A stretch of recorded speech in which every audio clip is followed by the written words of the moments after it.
see what else called this morning. Oh,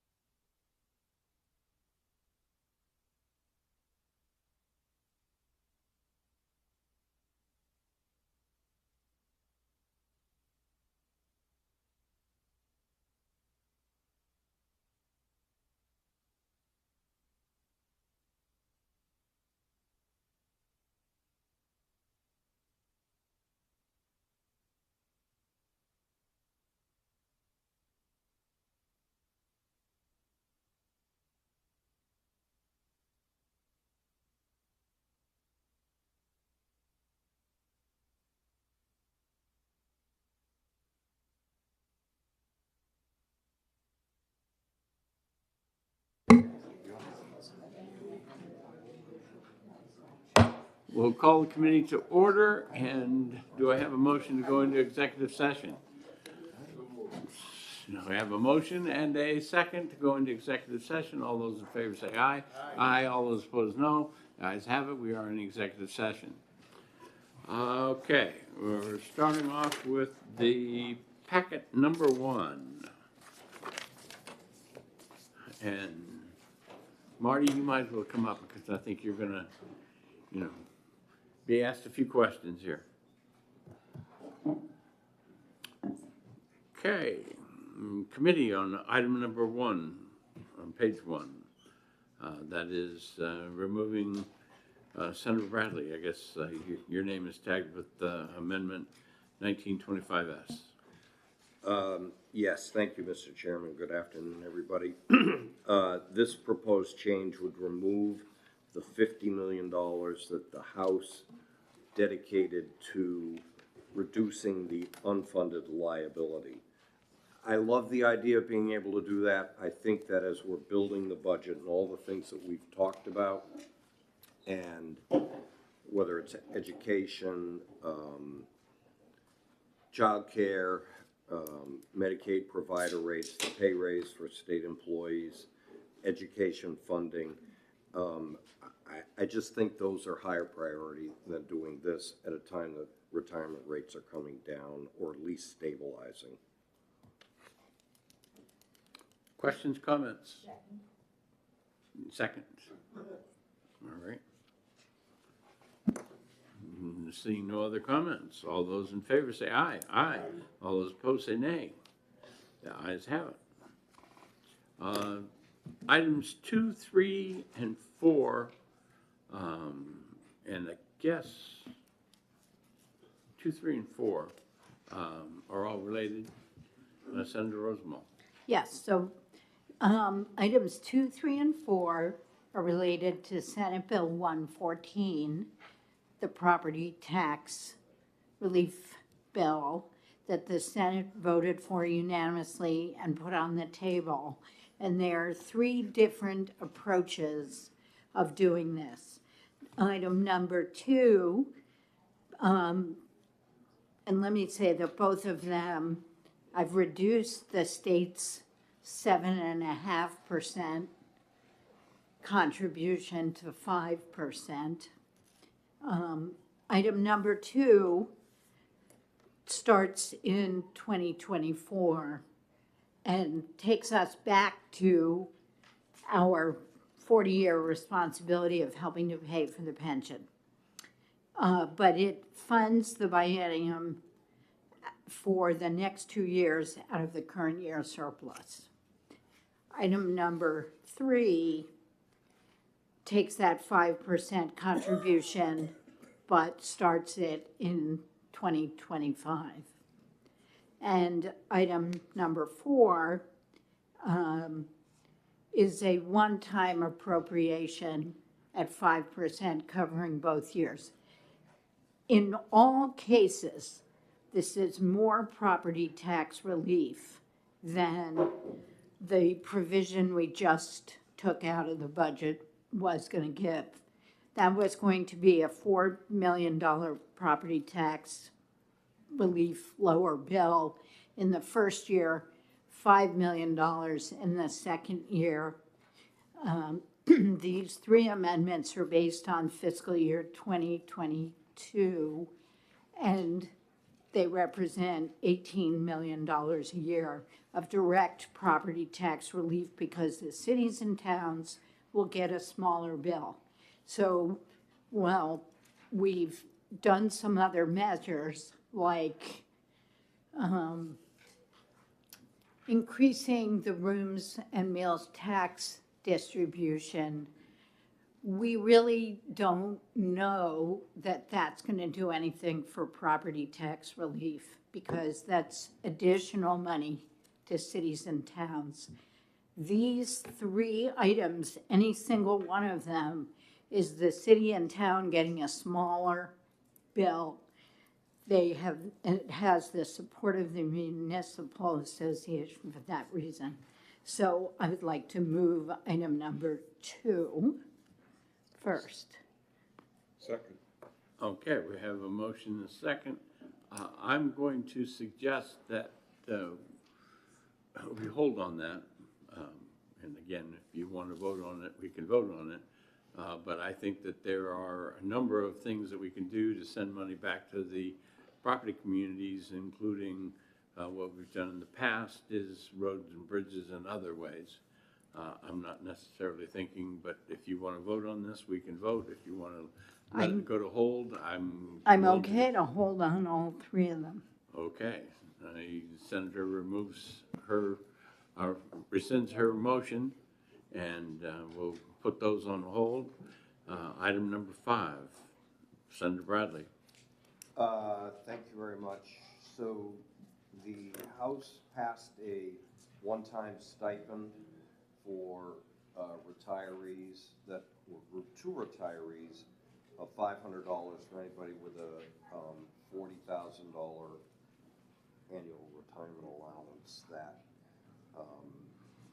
with 20 years of service. So we worked with Marty and asked him to cost it out if we made it same parameters, 40,000, 20 years of service, but Group 1 and Group 2. And when the retirement system came back with the numbers, I think it was a $11 million cost, went down to $9 million, which is why you see a $2 million savings. Further discussion? So this is a win-win, I think, that we're able to do a stipend, but we're able to expand it to both Group 1 as well as Group 2. LBA. A couple of things. I do have an updated amendment, so I just want to make sure you're voting on the correct amendment number. That just makes some technical changes. 1932?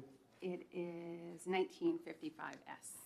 Okay. So this amendment just came in. I think it's technical changes that the retirement system wanted to make sure it reflected what I just outlined. I'm going to hand it out right now. They're not in the packet? And then the other item. All right, so I'm gonna go to item 6, and then we'll pick it back up after we have copies of the amendment. And Marty, I need some help. Tell me about 6. 6. Okay, and there are some folks from the community college system here as well who may be able to answer the motivation. But essentially, this amendment, and I saw the amendment this morning, a couple hours ago, it allows community college system employees who are in collective bargaining units the option of, upon hiring in the future hires, to be in the NHRS pension system or an alternative retirement plan offered by the community college system. There's been optional memberships for some other CCNA, SNH positions for several years now. And I know Ms. Reed is behind me, and she can kind of give you the more details on that. But just from the retirement system perspective, this optional choice for these future hires who are in the CBA, which I think is primarily faculty, full-time faculty positions, keeps the plan open for future entrants for NHRS. So in terms of funding concerns, we wouldn't really have any with this Community amendment. college, do you want to come up and join Marty?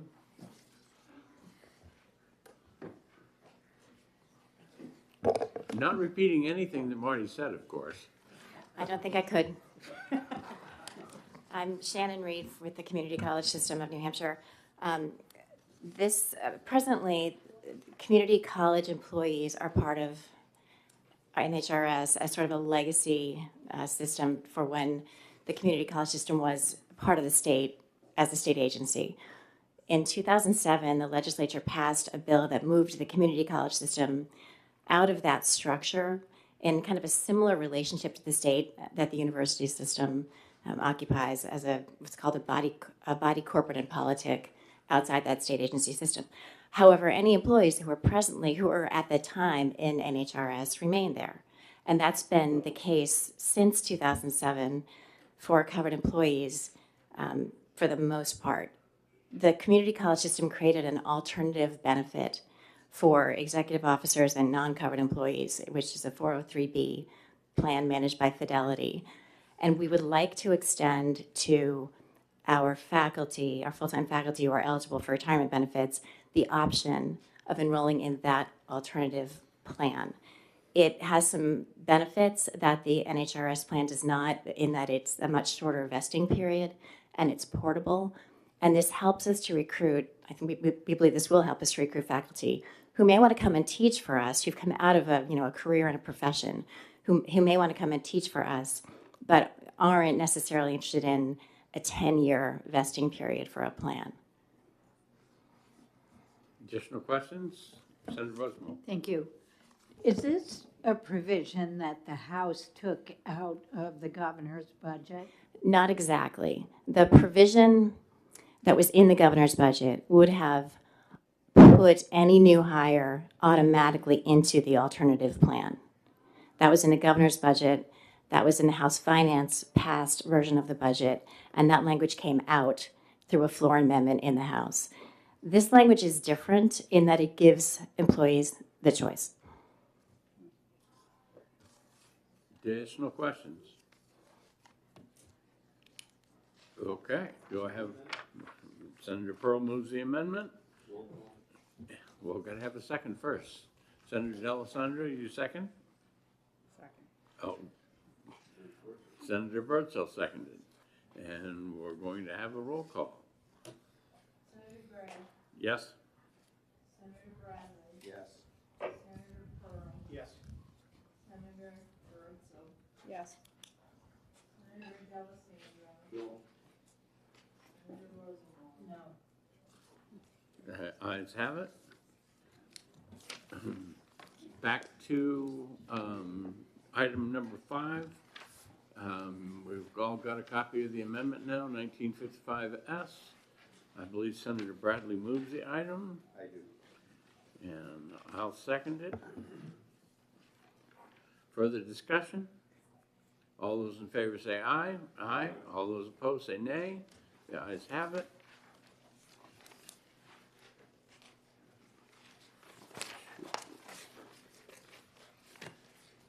All right. The rest of the page is all about retirement. I guess I'll go back to you, Marty. I think you.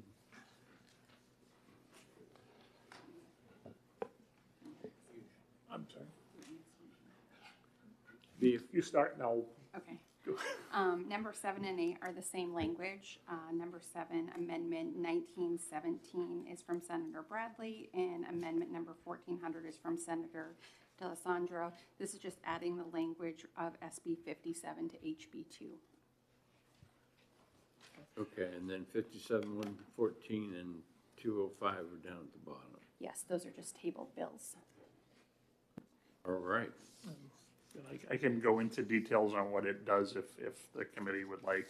Just quick, because Real quick, so when a Group 1 member turns 65, the month after their 65th birthday, their pension is reduced by about 10% as a statutory recalculation of the benefit with a different bit factor in it.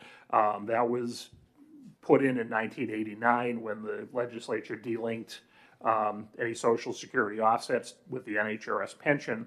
However, they kept that reduction in at age 65, and it says age 65 in the statute. Since then, anyone born after 1960 can't collect their full Social Security benefit until 67. So this bill has been introduced several years now in recent times to extend that pension recalculation to the point at which someone reaches their full Social Security age. So for most, current and future Group 1 retirees, their pension will be a little bit bigger for another 2 years. So how much does it cost? The fiscal note for HB 57 said that it would increase employer pension contribution rates for employees by 0.18% of pay and 0.26% for teachers, with a projected fiscal 26 cost of 1.2 million for the state and about 5 million for communities and schools. And if I wanted to fully fund this so that there wasn't an impact on rates, do you have any idea what it would cost me? The unfunded liability associated with this change is about $44 million, 44 point something. So if that was pre-funded, the employer contribution rates would go down significantly. I don't have a number on exactly how much that is. To totally pre-fund it, the actuary would have to calculate well into the future to come up with a number, and it may or may not prove to be the number 30 years from now. But the unfunded piece was, I think, 44.2 million. So that would these increases are probably less than 2% right now for the rates for Group 1, and they'd go down more if it was pre-funded with the 44 plus. Okay, I think that there's a couple of retirement things that we're going to hold on. So without objection, we're going to hold on 7, 8, and 9. 9 is actually the bill, the retained bill, but it's, when we resolve 7 and 8, 9 will take care of itself. 14 and Senate Bill 114 and 205, there's no pending things that are out there for those two. So your 3 amendments affect those also, yes. And so your 3 amendments are on hold right now. So we're going to move on to Fish and Game. Thank you very much, Marty. Thank you. Does anybody have any additional questions for Marty? Just so I understand, if we terminally funded 7 or 8, it's still a $44 million cost. The cost doesn't go down? Well, the 7 and 8, this is the That's Senate Bill 57. That's the offset. yeah, the unfunded, the portion of the cost in the fiscal note for Senate Bill 57 was 44 million. So that would be amortized in the employer rates over 20 years going forward if it wasn't paid ahead of time. And that, most of what that. Paid ahead of time, isn't it less? Yeah, oh yes, yeah. Can you get back to us on what that cost would be? Yeah, we'll try to get your ballpark on that for sure. Okay.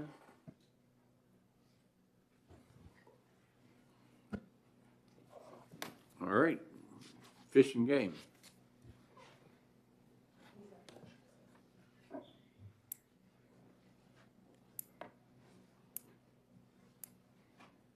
So for the Fish and Game Department, the remaining item on hold is the department's request to have the general fund cover the costs associated with the collectively bargained cost of living increase. Senator Bradley. So, what I would do is move, I believe it would be an HB1 amendment, similar to what the House did, that increased their general fund appropriation to $2 million without any conditions.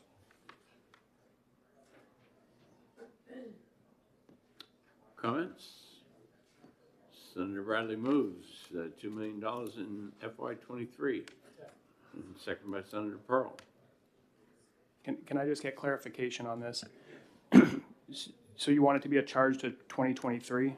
Yes. Yes. Okay, so that would have to be in House Bill 2, which we can, and then the question is, do you just want to do a general fund Yes. transfer into the Fish and Game Fund? Non-lapsing So a one-time 25. general fund, 23. You're the guy that Okay. can figure All it right, out. I just That's want, what I want. that will Thank be a you. House Bill 2 amendment, and we'd carry that on the surplus statement for Fish and Okay. Game. Thank you. Yes, sir. Non-lapsing till 25, all the same thing we did. In this case, it'll just be a fund transfer, so once that money's in the Fish and Game Fund, it's Okay, it's that's covered fair. by the rules under the Fish and Game Yeah. Fund. See, I keep learning every day. Okay, I think that's what we're going to do with Fish and Game right now. Oh, we need a vote. All those in favor say aye. Aye. All those opposed? The ayes have it. 5-1. Okay, Office of Child Advocate.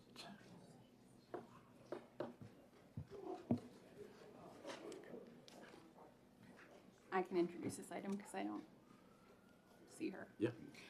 So this is a request that came in front of you a month or so back. This is to fund a new position for public relation representative and a training officer. And it's $152 million, or $152,000 over the biennium. Oh. Why don't you talk about 2 and 3 all at the same time? Sure. Item number 2 was an additional request to increase their promotional and marketing costs for $11,000 over the biennium. She had stated this was the bare minimum of what they needed. And item number 3 was additional current expense appropriation due to additional staffing. So that was expenses like mailing and additional items, and that was $8,000 over the biennium. All of these requests are general funds. Okay, Senator Birdsell, you moved? I moved. Senator Birdsell moved items 1, 2, and 3. I'll second. Is there any other discussion? All those in favor say aye. Aye. All those opposed, the ayes have it.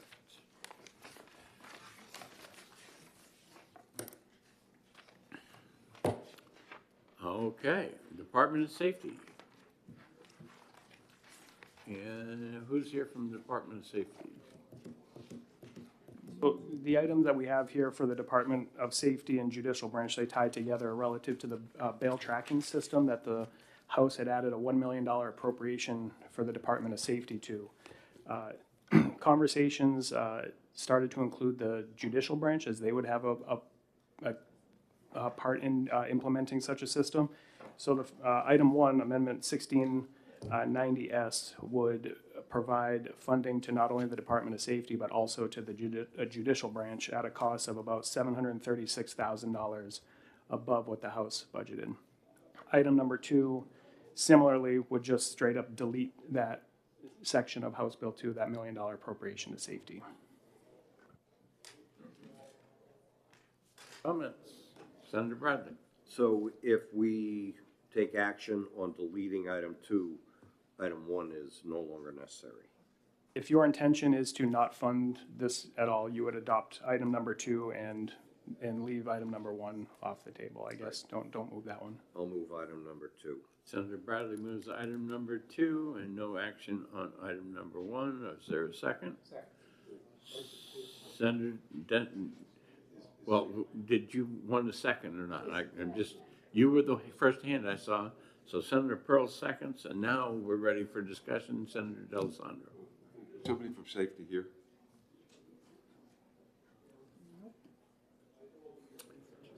Well, what does this do to the system? Who's here? Someone here from the judiciary? I am. What? Who's I?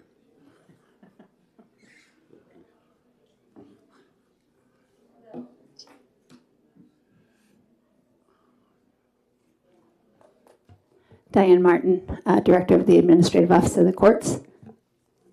How can I answer your question? Well, what does this do without the appropriation?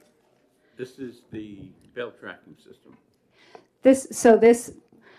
We were asked to put together a request for funding. So this isn't a judicial branch initiative, although when we got the request, people got excited about it because of the potential it has for improvement. But essentially what it would do is to allow a judge or a bail commissioner to log into a system, enter the data related to the warrant or the bail, and it would immediately be populated in our system and then available to any justice partners that we have, including Department of Safety.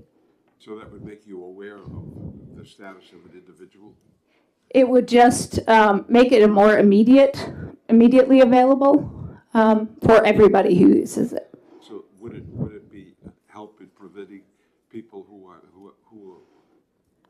supposed to be in who got out? When you look at their pending status. It would allow for more immediate updating and knowledge about pending status. So it would prevent us from having people back out on the street who shouldn't be on the street. To the extent having information available immediately would do that, yes. And for the question, isn't that the big complaint that we have, that because of what's going on with bail reform, we got people on the street who shouldn't be on the street, people unaware of what's happening? I cannot speak to the issue related to the bails as a policy matter. All I can tell you is that this would make data available to people who are involved with that on a much more immediate basis. Okay, thank you. You're welcome. Senator Rosenwald. Thank you. How long does it take now for everybody who needs to have knowledge of someone's bail status? What's the average length of time now? I can't tell you what the average length of time is. I can tell you it's a fairly manual process. And so we have to enter it into our system and safety. So this essentially would create a platform where there could be the access to the data, which is different from how we've done it now. We just have documents, not data fields that then have to be entered into our system.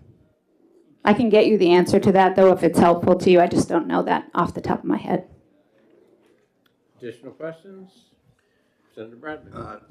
Not so much a question. I think my understanding is this was a last minute add to House Bill 2 in the House, when the real problem, I think, is the law that's allowing people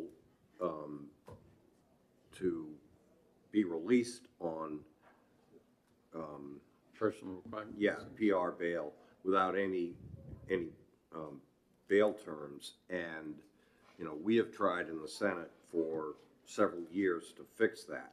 I'm not necessarily opposed to doing something like this, but this, without fixing the law, does nothing to enhance public safety, in my opinion.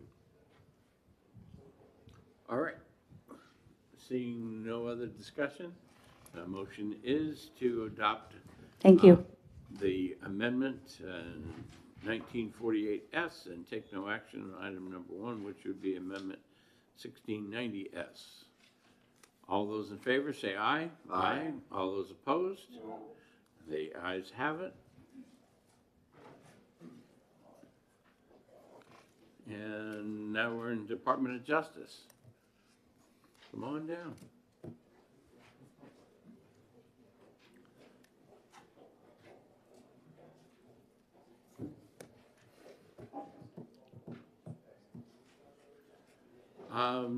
Child Advocacy Centers is the first one up on the list. The request is for $1.5 million each year. That is a proposed amendment from Senator Rosenwald to increase the appropriation to child advocacy centers. So this one, line item doesn't have the amendment number. Is it tied in with the one below it? That would just be a House Bill 1 amendment, and we would make the appropriate Okay. entries in the budget. See, I keep learning, Senator Rosenwald, you I'd have. like to move that House Bill 1 amendment and speak to it, please. I'll second it. Okay, So there are 11 child advocacy centers in the state. I visited the one in Nashua. And about 10 or so years ago, I was selected for jury duty. I tried to get out of it, but I was not able to. But it was a child rape case, and it was horrible.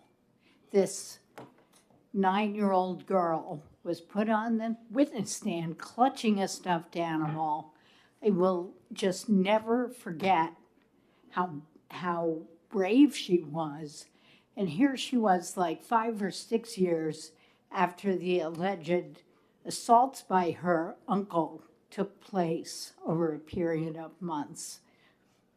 There she was on the witness stand again. And I know these centers do great work. They see over 2,000 case referrals a year. Our referrals to DCYF are up over the last couple of years. This morning, while I was getting dressed, I put on Channel 9, and I saw this news story about a sex offender who'd been released and then rearrested recently and reincarcerated. And my understanding is that rearrest, all of that work, had the help of the Child Advocacy Center. I don't know which one it was, because the guy lives in Ware, I think. There are 11 of these centers. We give them, among the 11 centers, $100,000 a year. They're out there doing, the directors are delivering pizzas. And I just think they do important work for children who are traumatized, not only sexually, but physically. And I think we can do a better job. So my amendment would fully fund the request that they made. Senator Bradley. Thank you very much. I'm actually going to support this, but this is a brand new funding initiative that we have. What I didn't understand when we talked about this, I don't know, a week ago, 10 days ago, is that, and maybe Attorney General Formella can add a little bit of flavor to this, that these positions that are currently doing the work that Senator Rosenwald outlined have been historically funded through a federal grant under the so-called VOCA law. And that funding is at threat right now, the federal funding. So that piece had not been explained to us. I do think, though, that if we support this, I would like an HB2 amendment that can be done after the fact that requires the child advocacy centers to report on the funding, how they use it, so that the Attorney General has some oversight over this funding, because it is such a dramatic increase, and I do think that that makes some sense. So I see a nodding from my colleague on the other side of the table. I'm totally on board. If we wanted to fund it out of the current year surplus, that'd be fine. Well, I'm However, not but even, I'm less worried reporting about is that good. at this point. What I really want to make sure is that the Attorney General's office, now that we're talking about state funding for a program that is very worthy, let's not make any bones about it, but it is something I think the Attorney General's office should be I'm really I'm involved totally with. on board And if you with want to the move it into reporting. 23, I'm good with that too. At some point, we're going to run out of 23 money. And at the end, when we talk about that, we can go back and revisit that, but Senator Birdsell did ask that to be recognized. Thank you, Mr. Chair. Thank you for taking my question. What is causing the federal funds to start drying up for this program? Thank you for the question, Senator. So the Child Advocacy Centers, I just will say they are critical. They play a critical role, and we certainly agree that more state support for them is warranted. The Child Advocacy Centers are one piece of the recipients of VOCA funding, the Victims of Crime Act. So it's not just the Child Advocacy Centers that get that funding, it's also the Coalition Against Domestic and Sexual Violence, I think some of that funding goes to UNH. I think the counties get some of that funding. It's all to help victims of crime. We've talked about the issue with VOCA in the past, although not specifically connected with the CACs. So this might be a redundant for some of you, a refresher for some of you, new for some of you. What happened, VOCA set up a fund. The Victims of Crime Act set up a fund, and in that fund is deposited criminal fines and penalties. And that's sort of the pot from which you distribute funding out to the states, and the states then distribute funding to organizations that help victims of crime.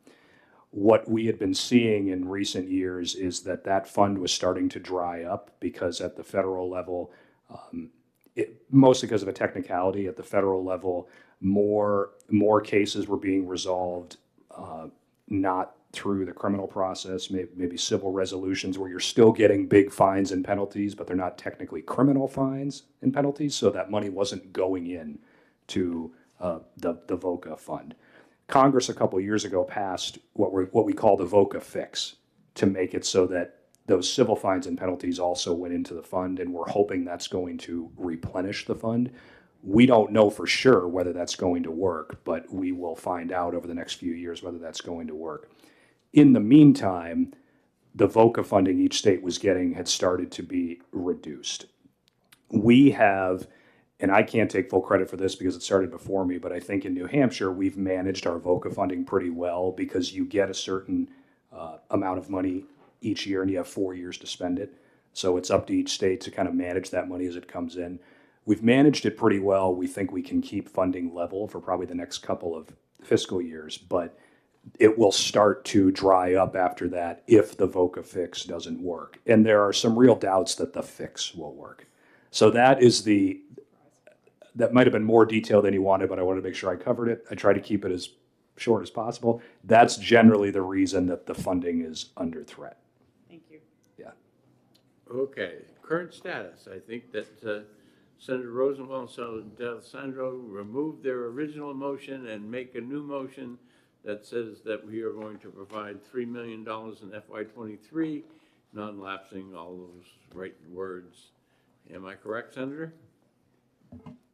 I would have it probably lapse at the end of the biennium. At the lapse at the end of 25, yeah. Right, but require a House Bill 2 amendment for reporting to the, Well, that, I can't do the amendment today because I Right, don't have right. sufficient language. But what we will do is that when this item, or at least a subsection of that for the House Bill 2 amendment, will be put on the sheet so that it will be, one of those things that are on hold. Senator D'Alessandro. Just a question, how much money are we getting now? How much money is available for 24 and 25? What's the corpus? Do you mean how much money do the CACs get now? Yes. While you're thinking How about much that, Attorney Okay. General, first, Senator D'Alessandro, I need a second on the motion that Senator Rosenwald made. Senator Birdsell seconded, so we're good. Okay. So my question is, if you didn't get this money, how much money do we have right now? And how much money is available for 24 and 25? So right now, the Child Advocacy Centers get $100,000 a year in state general funds. But I think you're asking also about federal funds. Right. We give, I don't have the specific CAC number, but to all the organizations that get VOCA funding, we give approximately $10 million per year. We have enough to maintain that level probably for the next couple of fiscal years, we think. So to get to the 1.5 a year for the child advocacy centers, we could appropriate 1.4 because they're getting 100,000 now, correct? No, that's not correct because they're getting $100,000 in the current budget.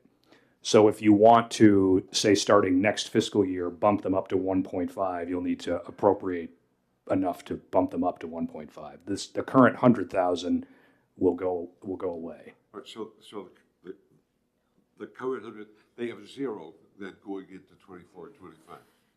How much do they have going into 24 and 25? I'm gonna call a pause here. LBA, the $100,000 that they had in the last budget, is that in the budget that came to us? Yeah, there's $100,000 a All right, year. so and the status, as I understand it, is that this would increase their funding to 1.6 million each. We'll roll that 3 Okay. million back into 23, and so the effect would be $1.6 million that they would have to spend. Am I correct? Per year, yes. Okay, Senator D'Alessandro, do you have additional questions? No other thing. Yeah, my apologies. I was confused, so I don't think I answered your question well. It does get confusing over here. You know, when you get interrupted in the middle of something and all of a sudden it's I think that's nonsense. Not from your standpoint. That's an iteration that comes directly from me. Yes, sir, from Senator Pearl. If I'm not mistaken, didn't, I put an amendment in that moves that $100,000 to $150,000 a year, that would be in the budget. And I think we passed that a week or 2 weeks ago. I don't see it on the list, so, There was an earlier action that went from 100,000 to 200,000, and that was sort of a trade-off between 2 or 3 suggestions. But this, Senator Rosenwald's amendment was not voted on at that time, so it remained on the hold list. okay, so the current status right now is that Senator Rosenwald has moved $3 million in FY '23, seconded by Senator Birdsall. Is there further discussion on that? Just a clarification, if I may. So Yeah. that is going to essentially give them $3.4 million because we've moved 200,000 per. 3.2, because there's 100,000 already in the House budget. Do you want to take out the 100,000? Is that what you're Well, asking? we passed an amendment that doubled it to 200,000. I'll have to get LBA to tell me. We would assume that today's action would override the previous action. That was my question. Okay, so we'll make that part of the motion. Senator, you agree? Okay. Thank you. Further discussion? At risk of saying too much, I just want to make a point that I think will just give you some additional comfort. And I think you probably understand this. The money is appropriated to the DOJ and then we grant it out to the child advocacy centers. So that goes hand in hand with the HB2 amendment you're discussing. So to the extent, if you're looking for oversight, I just wanted to make that point. All right. All those in favor say aye. Aye. All those opposed say nay. The ayes have it. Okay. We've got a bunch of things that we're looking for you to, do you have the agenda in front of you? Attorney General, do Oh, you I'm have the sorry. agenda in front of you? I do. Okay, so we've got items 2, 3, 4, 5, 6, and we'll wait to 7, because it's kind of a little different, and let you start talking. Okay, great. So are you just, you're looking for me to just make the pitch for each of these things or explain what they are? Well, do any of the senators have specific questions on any of those items right now? Right.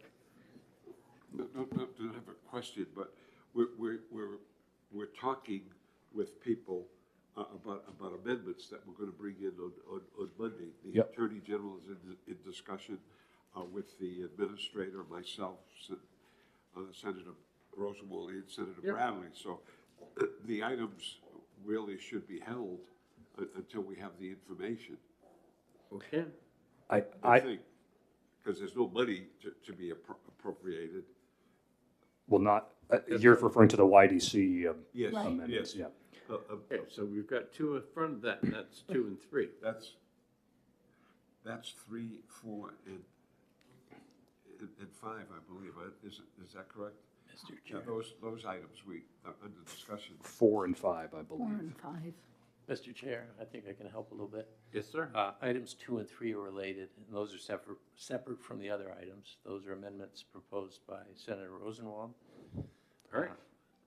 So 4 and 5 are on hold pending the new language.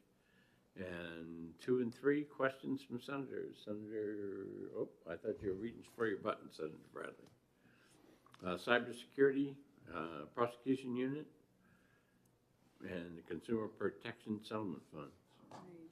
I move. I can speak to those if that would be helpful. Sure. Okay.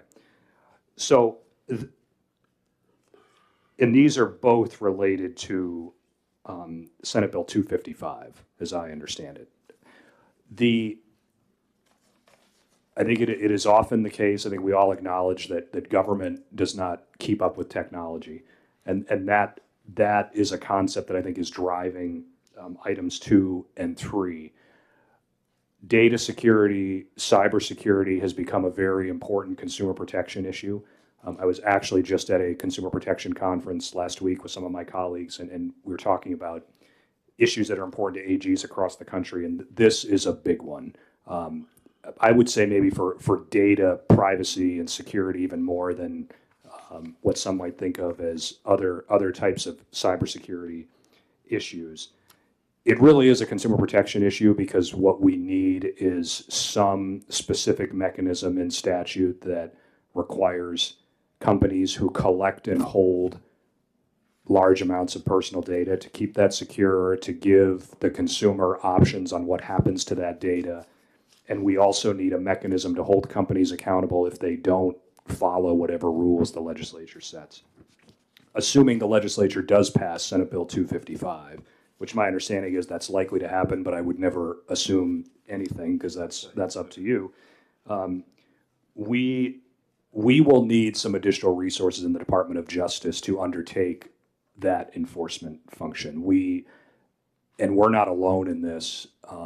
When I talk to my colleagues around the country, we do not currently have developed expertise on this front because we've never had a statute that gave us the authority to take any enforcement action on this topic, with maybe a couple of exceptions. If you could fit a specific set of circumstances with an existing law, we generally don't have any authority on this topic. So the first item would give us, I believe, 3 new positions: a new attorney, a new investigator, and a new investigative paralegal, which I believe would be sufficient to start to enable us to fulfill the functions that I believe Senate Bill 255 is going to ask us to undertake. If the funding mechanism for those new positions is the Consumer Protection Escrow Fund, item number 3, what that item would do, as long as it hasn't changed since I last looked at it, is raise the amount that escrow fund can retain from $5 million to $6 million. Right now, any amount over $5 million in that fund comes back to the general fund. If we're going to spend more out of the consumer escrow fund, I think it makes sense to raise that threshold, and here's why.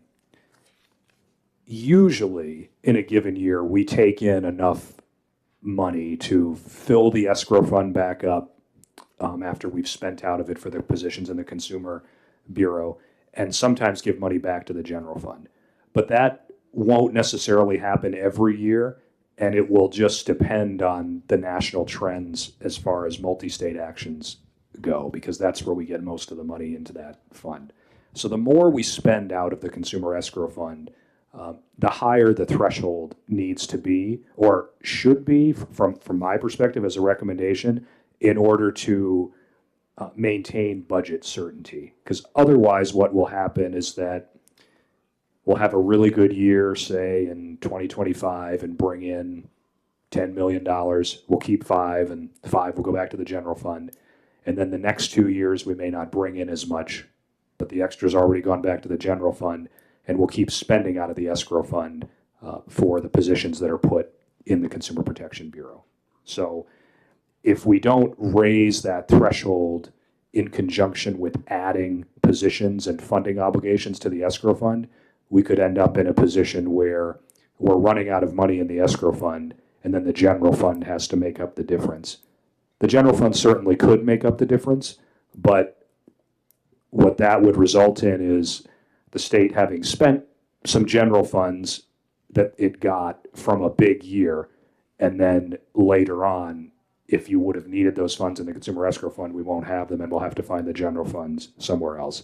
I hope that was semi-clear, but I'm happy to take questions. But that combined is the explanation for those two items. I think they're both good items, but that's of course up to you. The status right now is that in Senator Rosenwald's amendment, 1361, it does up the, from 5 to 6 million being retained. And when we talk about general funds, it's either, less goes into the general fund or more comes out of the general fund. So it's kind of a mox nix. Senator Rosenwald, you want to ask a question? A couple of things. The AG's explanation I thought was great. It's true that Senate Bill 255 gives specific enforcement authority to the AG under the Consumer Protection Act. So they need to have the duty to do that work that this bill is going to give them when it passes.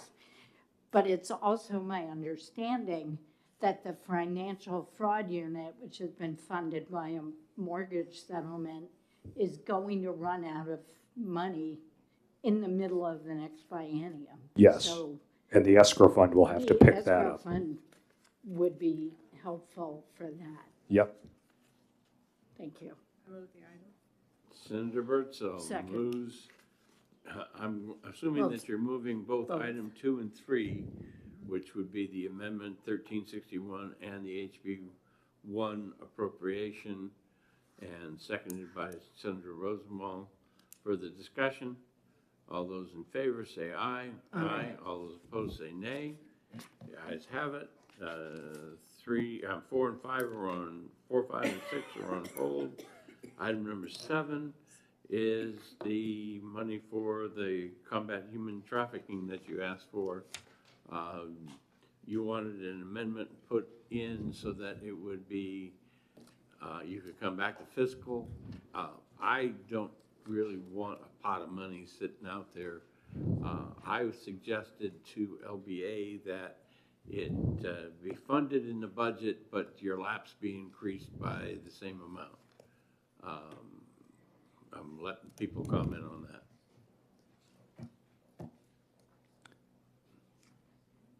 To make sure I understand that correctly, so that would mean we, You have the money, you'd be able to spend it, but that funds otherwise appropriated, it would be part of the lapse. So it would be, your lapse will increase by whatever I give you here. I guess if I understand that correctly though, then we're not really getting we would not be getting new money. Again, your proposal was to take it out of funds not otherwise appropriated. Okay, that's the same thing where the lapse money comes from. Okay. Again, it's worded different, but I think it accomplishes the same thing, and LBA's got their finger on the button to talk, so I'm gonna listen to them. I think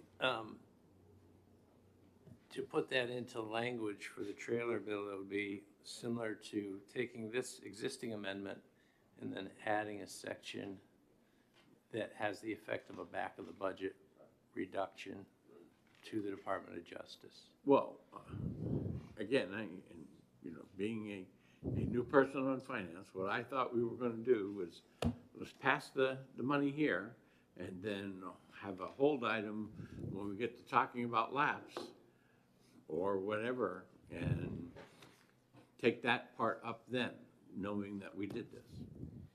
Is that wrong? I can't do it, I can do it, I shouldn't do it? We can put our heads together and come up with some language, and maybe if it's okay with the committee to hold this until we can put something together.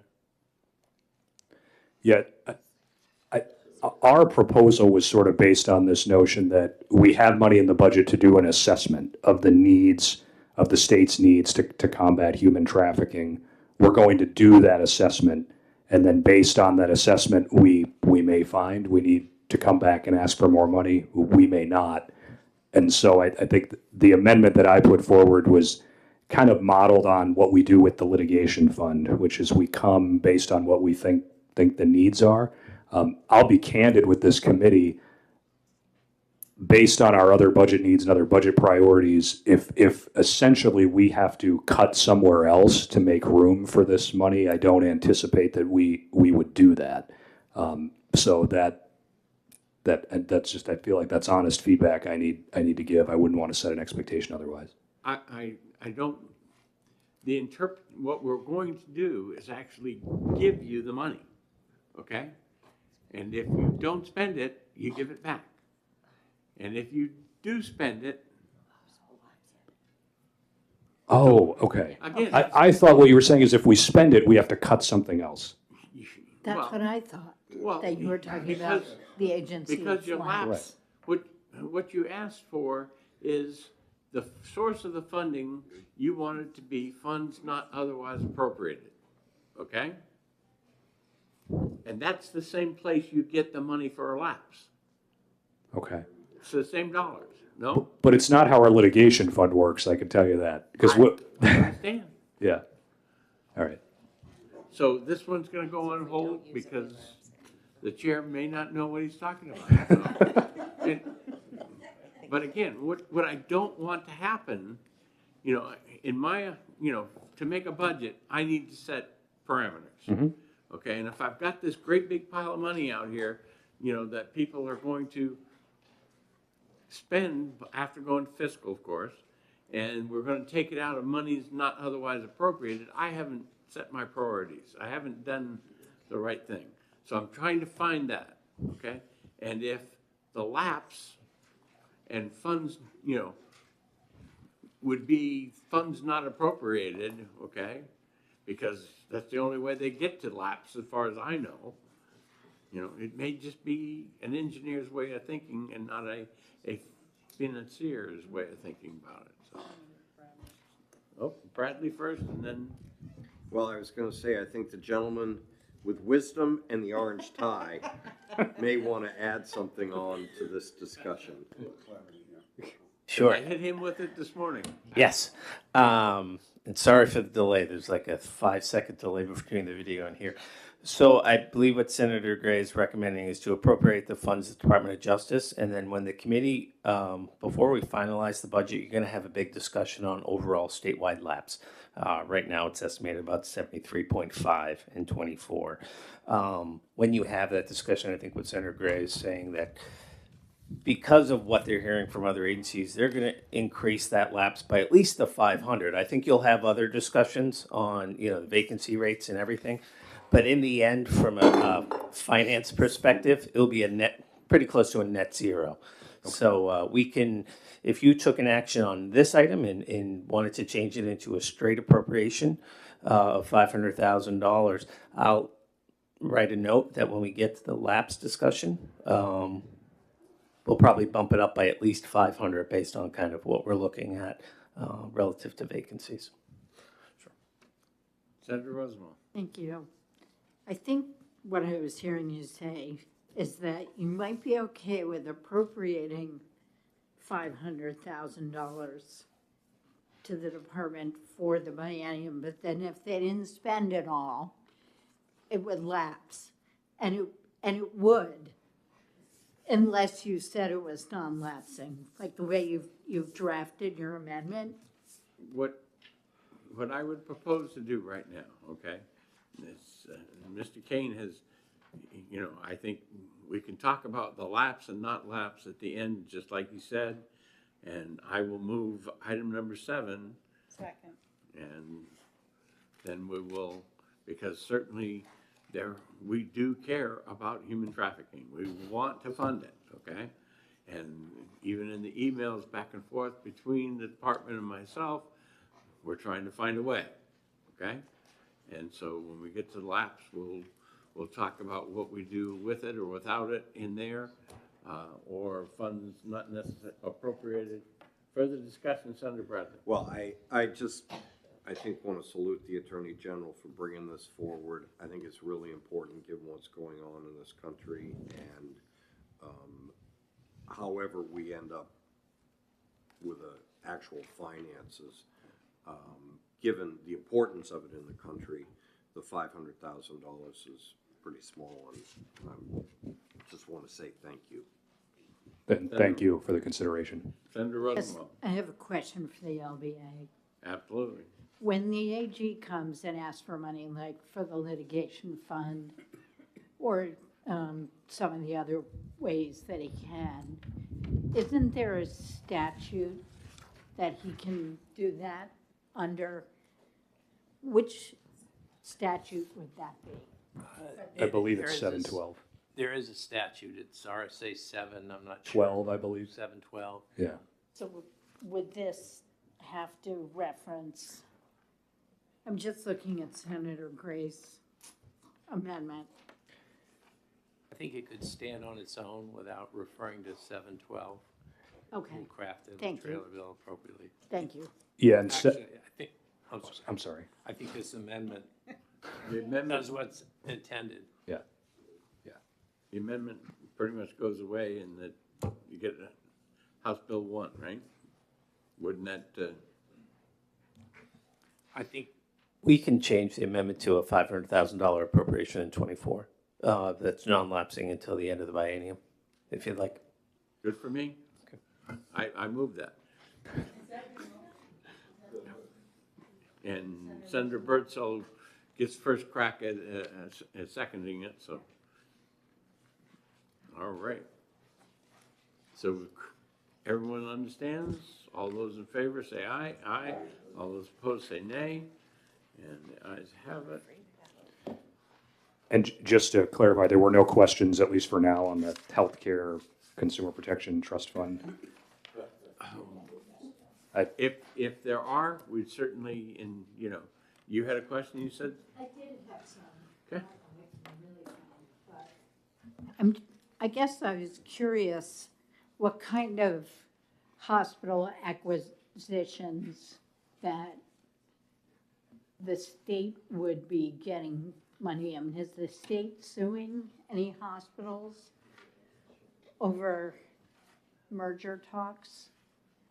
Yeah, so I think it would be helpful there just to give a quick overview of the review that happens when there's a proposed transaction. There's really two parts of the office that review those transactions. One is the charitable trust unit, and the charitable trust unit, basically, to sum it up, reviews those transactions to determine whether they're in the best interest of the organizations merging and the communities they serve. There's a number of factors the charitable trust unit has to review.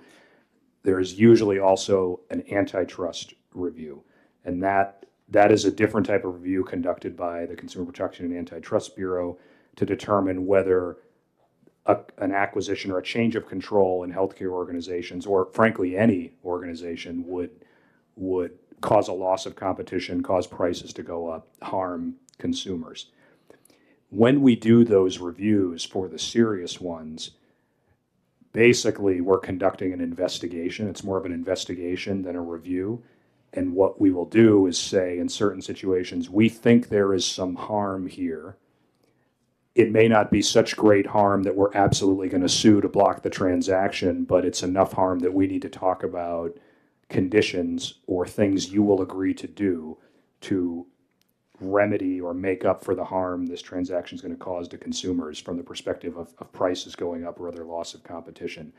So that's why there could be situations where we do one of those reviews, and one of those remedies that the organizations might agree to is we will contribute some cash to efforts that would help healthcare consumers, right, as a way to make up for the harm we might be causing to consumers on this transaction. We have not historically gotten money out of these types of reviews, but I think that is sort of a trend on where these things are going, because that is a flexible remedy that gives the state more options, as opposed to saying you have to sell off a piece of your organization. Cash is a way to do some good for the consumers without perhaps causing such harm to the merging organizations that it's a net loss for everybody. So that is the reason to bring this forward, because currently the Attorney General has no mechanism by which to take in that type of money but segregate it so that it has to be used, at least generally, for the benefit of healthcare consumers. Right now, the statutes that govern our settlement authority would say if we get any type of settlement, let's say it's $5 million, 10% of that has to go to the rainy day fund, the rest just goes into the general fund. That doesn't work so well if for a specific and unique situation like this where we're only getting money for a specific purpose, which is to help remedy harm to healthcare consumers.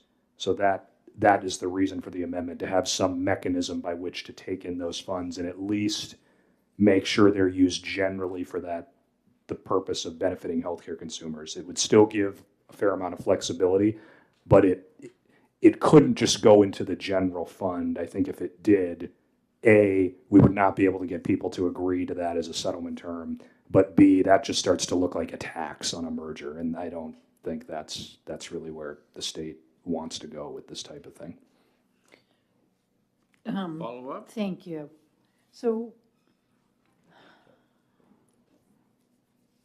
the opioid abatement trust fund, as a condition of those settlements, we have to use the money for opioid abatement activities. We've just spent like the last 2 years trying to decide where to send the first $6 million. And once we approved these grants, it took HHS 5 or 6 months to get the contracts written. So it's a long, slow, involved, but transparent process. That's how I interpreted your proposal, is that it would maybe be complicated and possibly not really nimble. I would say that there are maybe some high-level similarities to the opioid abatement fund here, but there are some key differences. One being, I don't expect anything close to the amount of money. Right. So I would, in drafting this, I tried to draft it in such a way that it would be very nimble, because we're talking about relatively small amounts of money, at least compared to the opioid abatement fund that's taking in $300 million over 15 or so years. Have the commission be small, and it's just a place to take this money in and put it somewhere and then get it out quickly to something that would be helpful. It gives the state, and not just the Attorney General's office, some oversight over that money. Part of the motivation for this, I think, is the history of how settlement funds work. There was a time when the AG had complete flexibility and we were settling cases to just say, yep, we're going to settle this for $10 million, $5 million will be used for X, $2 million will be used for Y, $3 million will be used for Z. The legislature didn't like that for understandable reasons, because it sort of gave the AG the ability to essentially appropriate money by directing where this money would go. So I was trying to sort of align with that in this. What this will do, it'll give us a way to take in the money, put it in a fund, have a small commission that provides some oversight for it, and then get it to appropriate recipients, right? And it's not just the Attorney General making the decision. We could do that, but I just don't think that aligns with the state's philosophy based on what I've seen the legislature do in changing the law over the last 10 years. So I didn't want to suggest something like that. I'm trying to suggest something that I think aligns with what the legislature has directed, but also gives us the ability to at least be able to say to these healthcare organizations that we're not going to take in this money and just put it in the general fund. If we take in this money because we think there's harm to consumers, we will use this money to benefit healthcare consumers. Senator Bradley. Is there some reason we shouldn't move on this amendment?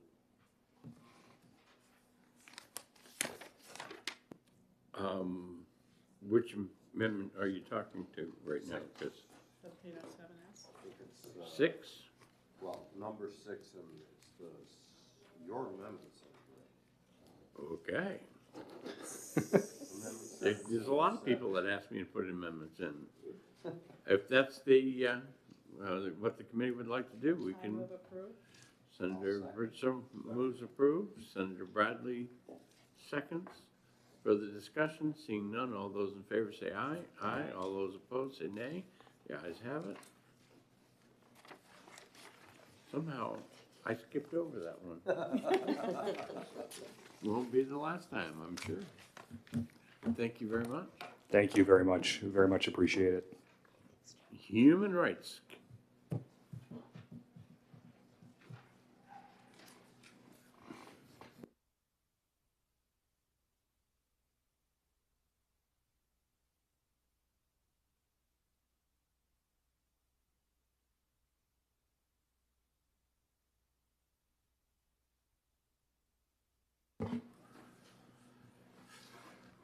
Okay.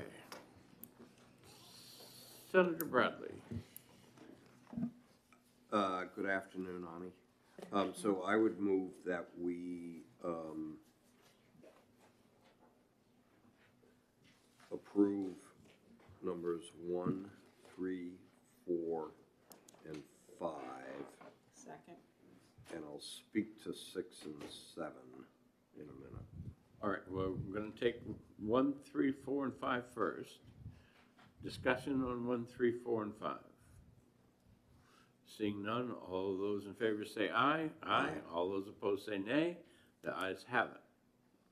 And you wanted to speak on 6 and 7, you said? Whoops. So my understanding is in talking with Ms. Malachi earlier this week, I think that there needs to be a pretty frank discussion with administrative services. I don't see Charlie in the room, but I think that when she met with Senator Birdsall and myself, it became pretty clear to us that the work that the Human Rights Commission does requires private office space. I think there are other options than Granite Place and the fit-up costs. I'm not sure exactly how that would play out, but I think that, I hope that, I don't see, I thought I saw him earlier, but maybe it was at fiscal. He I hope was that, here earlier. Okay. Commissioner Erlinghouse will work with her to, whether it's an alternative location that you may have located or Granite Place, and then we should probably put a hold on 6 and 7. Again, you know, I've had conversations with several people about this in the administration, and I believe this is an executive department decision where he chooses to have his staff at, and I'm looking for administrative services to come back and tell me how I fund that or what I need to fund. So that is the reason why I support that. So Senator Bradley moves, and I second to take no action on 6 and 7, or I guess I thought Senator Bradley said we were gonna put it. No, I want to put it on hold. you want to put it on hold. Well, I would have gone further than you, Senator Bradley. But So I think with the understanding that the Department of Administrative Services needs to work with the Human Rights Commission so that the issue of privacy in private rooms is resolved. And if we need to, fund it, we need to fund it. If there are alternative locations, there are alternative locations. I think Ani has done a pretty good job of trying to bring solutions to the table. So we still have a few days before we have to put it all together. So hopefully that conversation will occur. okay, so those two items are on hold. And just to close the loop, we've got 2, which we've taken no action on. Sense of the committee, take no action. All those in favor say aye. Aye. All those opposed? And so there's no action on 2. And we're ready for Department of Energy. Thank you. You can talk a little more next time, Ani.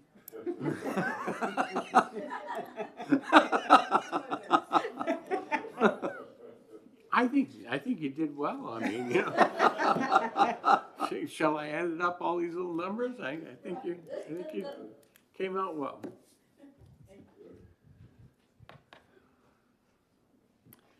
Okay. Positions. So we're looking at what House Bill 281, 285, 385, and 45 did. Do I have a motion? Yes, I'll move that we approve the funding in 24 and 25 for these positions. Do I have a second? Second. Second by Senator Birdsall. Discussion. We passed in the Senate yesterday House Bill 281. I believe it was without, no, this was the one that had the big amendment. But I think it has pretty broad support. It will go back to the House. There are some changes to the Site Evaluation Committee. As we heard, in particular, Senator Avard and Waters talk about yesterday on the floor, it is vitally important that we be able to have a site evaluation process that works in order to site new energy, whether it's transmission or production. And these are smaller changes than some of us envision, but they're important. So a couple of positions are for that. And we have supported community power. And in order for the department to oversee community power, these two positions that are called for in this are critical. And Jarrett's going to remind us that he gave up 7 positions, we're taking 4 back. So given the work that Representative Umberger is trying to do, I think the fact that the Energy Department gave up the 7 positions, we're sort of balancing it out. But based on legislation we've passed, that's important. Further discussion? Seeing none, all those in favor say aye. Aye. All those opposed say nay. The ayes have it. Department of Corrections.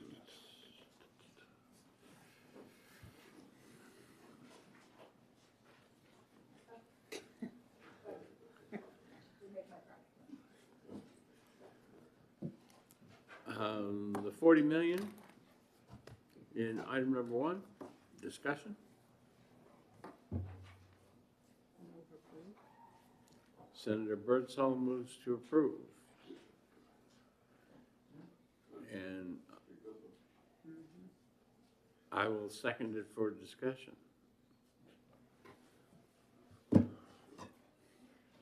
Senator Bradley.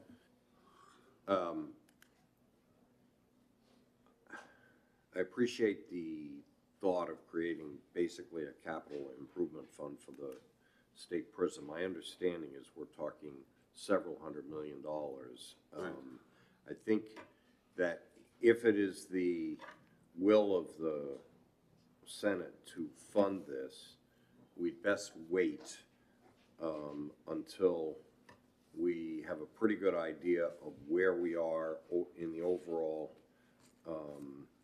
budget. I thought that we were not going to restore the money that was taken out by the House, but in any case, if it is the will of the committee, I think we should definitely wait until we are more at the end of the process. Do you want me to pull back my? Yeah, without objection, we'll put this on hold and I will withdraw my second. Senator Birdsall withdraws her motion. Any other discussion on item number 1? Item number 2, Senator D'Alessandro, you want to take $5 million?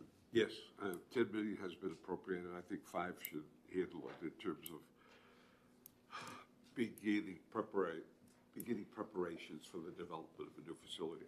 I know we need a new facility. Been around long enough to know that the facility is falling apart. It's in decrepit condition. And my first visit to the facility in 1957, when I was a freshman at the University of New Hampshire, there were 325 prisoners at the time. And one Hancock knew the name and development of every prisoner in that prison. we've built a new women's prison. We know that, I think we know pretty much the site of a men's prison.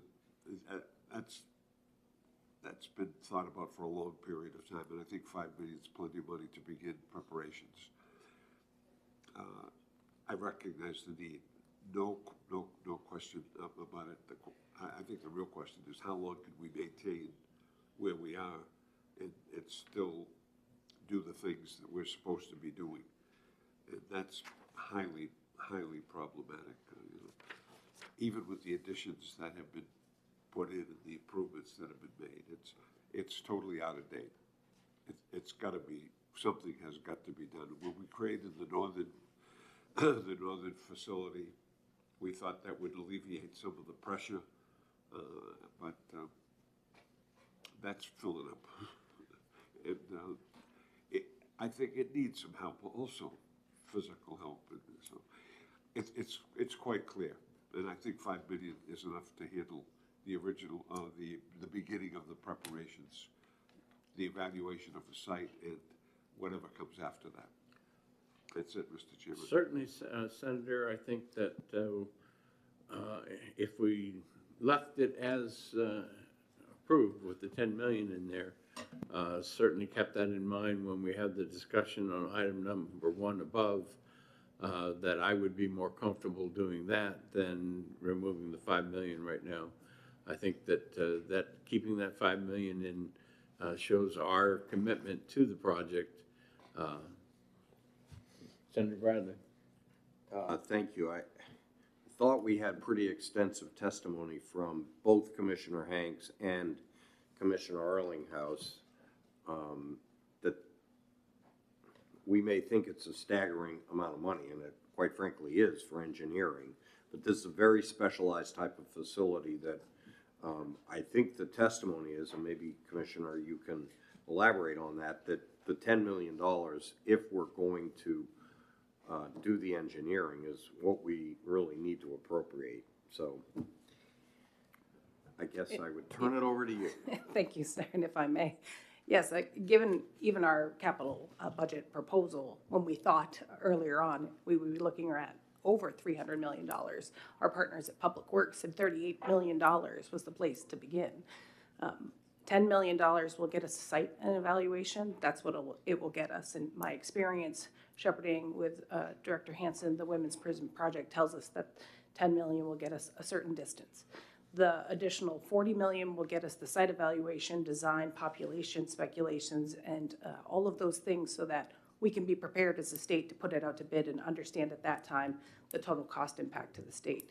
But reducing the 10 to 5 does not make the dent that we need to start making on behalf of the state and the employees working at the New Hampshire State Prison for Men, as well as the people incarcerated there.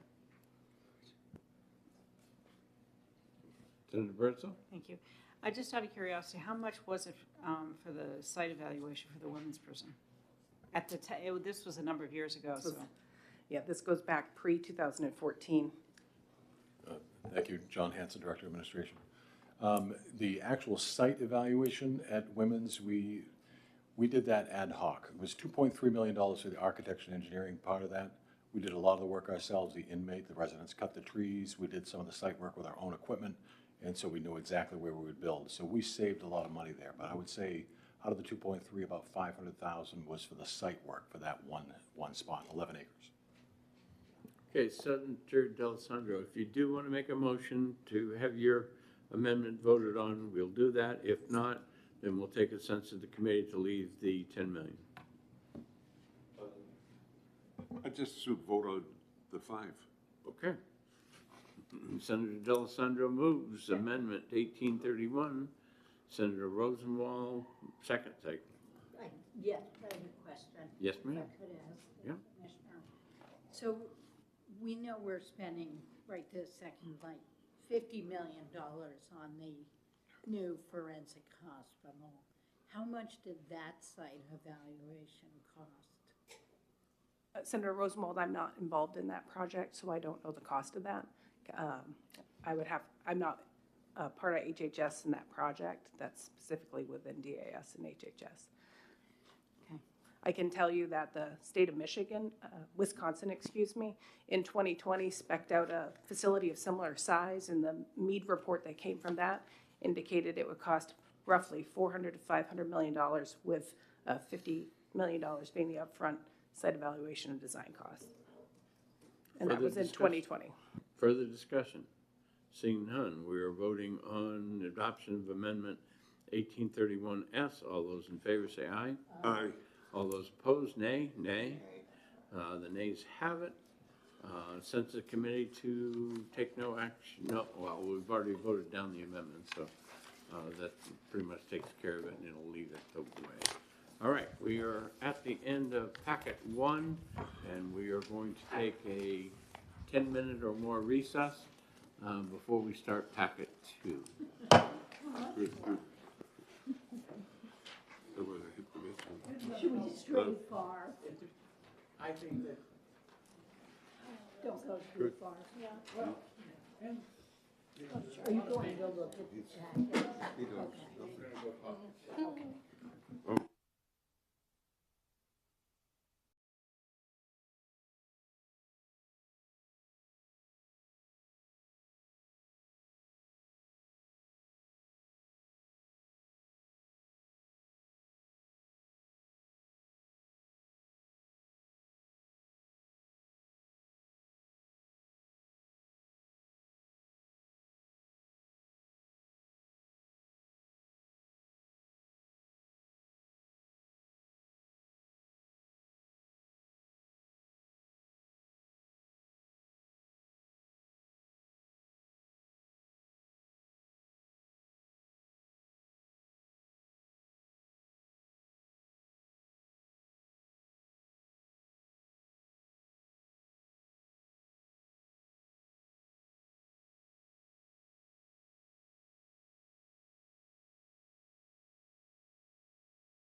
Call the committee back to order, and we are on the packet number 2, and we'll get the judicial council, come on up and talk to us.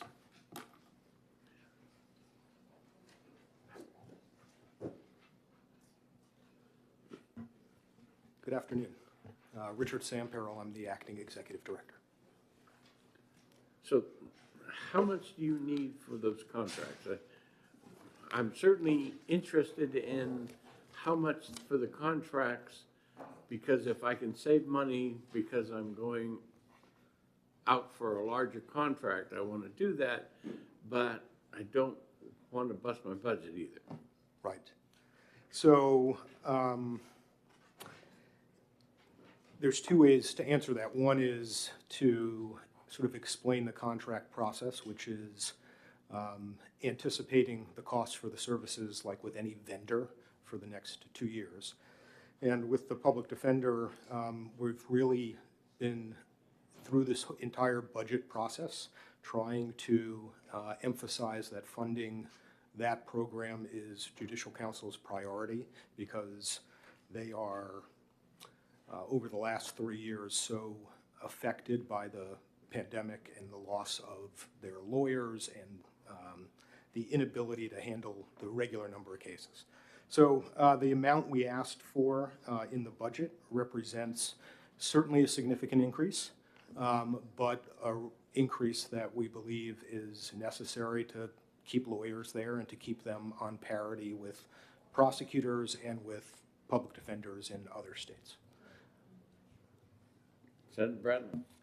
So, thank you very much for that, sir.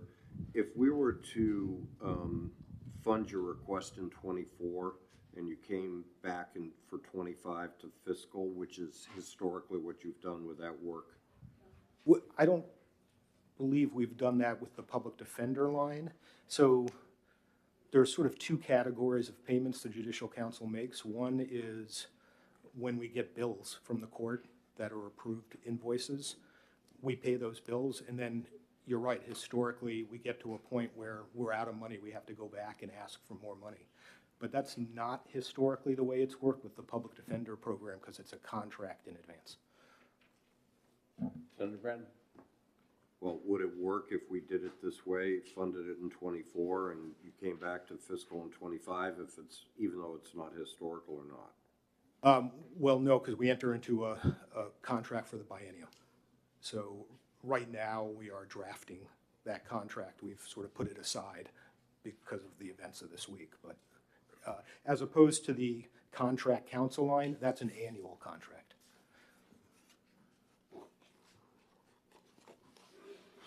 And the amount that you're drafting, you think that that contract is going to be for is? Well, have to do it in good faith, believing that the money is going to be there. And so given the governor's budget and what Again, the people that, you know, not the special cases, not the, you know, contract when I've got a, you know, an exceptionally high workload, but just your.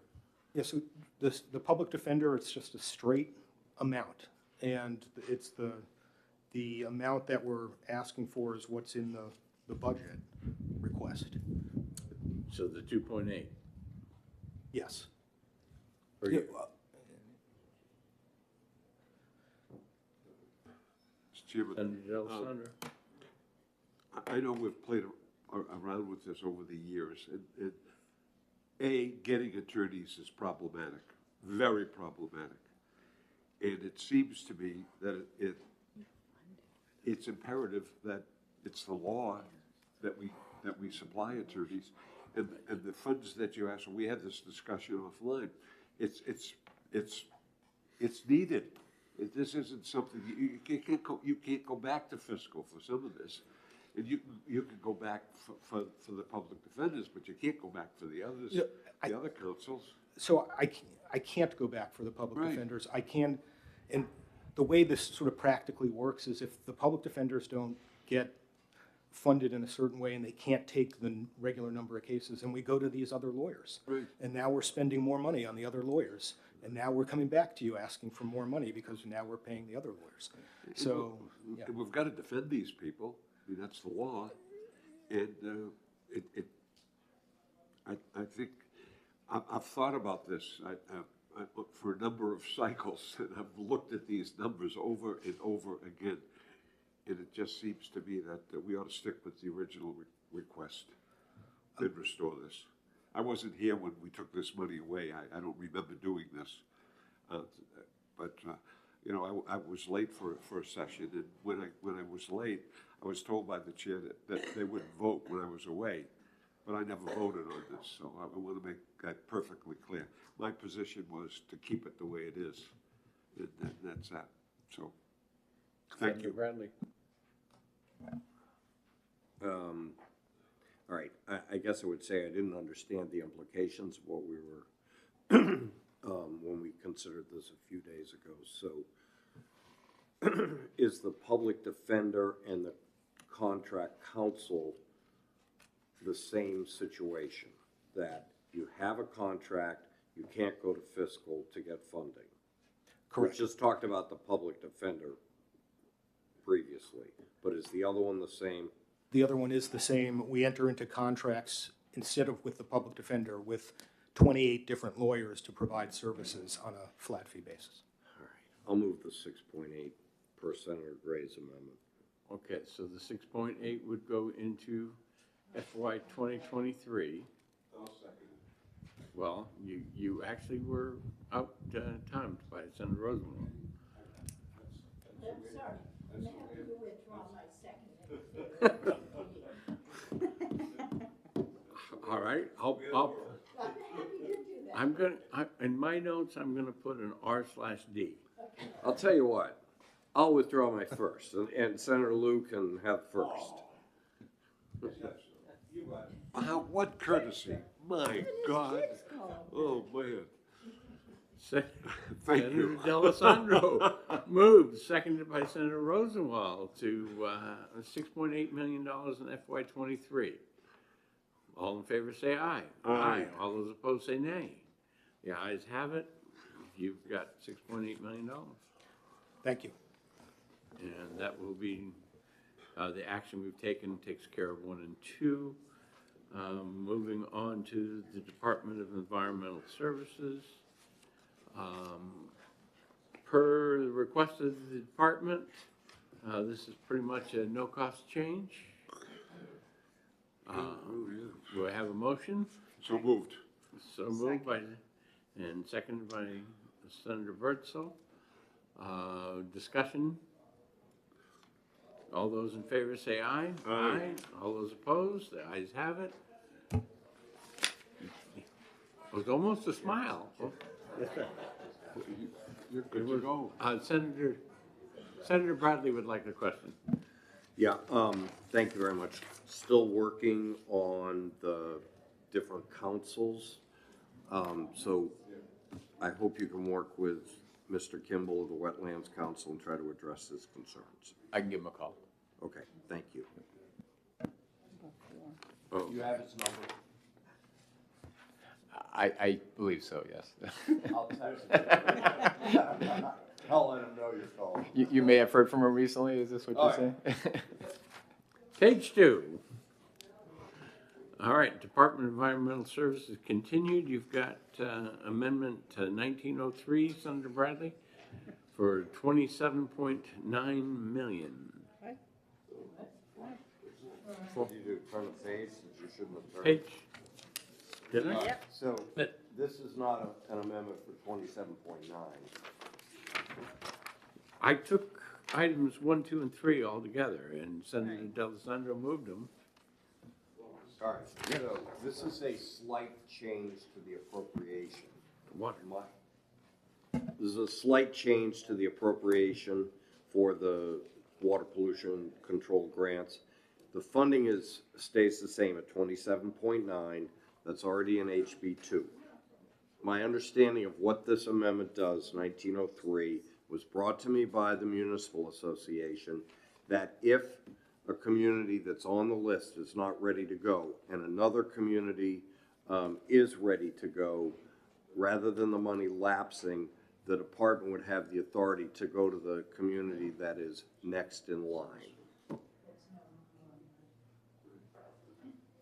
And as I said, Natch was here before, but it was a request of the municipal Natch is here. association. He's gonna give a thumbs up if he likes it and a thumbs down if he does. See, a thumbs up. There we go. All right, there's a further discussion on item number 4, the top of page 2. Okay, Senator Bradley moves and Senator Rosenwald seconds. All those in favor say aye. Aye. All those opposed say nay. The ayes have it. And we're on to the Department of Treasury. It's your power.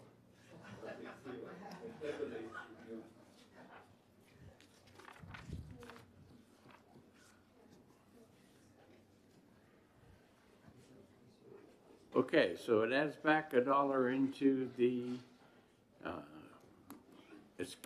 I gotta get my tongue around this one. All those, I should say, Senator is there a Gray? motion? Can I interrupt you for 1 second? Yes, you Sorry. can. Thank you. So on Sheet. the Treasury Department sheet, it does say adds back $1, and then it says restores HB2 language. But the state treasurer, I think, has some different language that she would like to show the committee versus adding the HB2 language back. Do we have an amendment with that language on it? We that have can proposed see? language, I just saw it today, so. Okay. Would you like?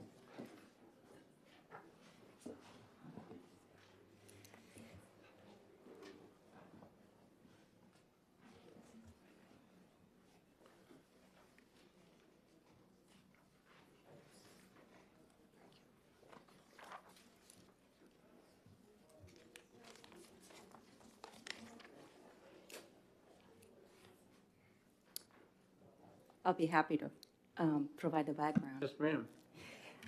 Good afternoon, Mr. Chair, members of the committee. For the record, State Treasurer Monica Mazzapelli.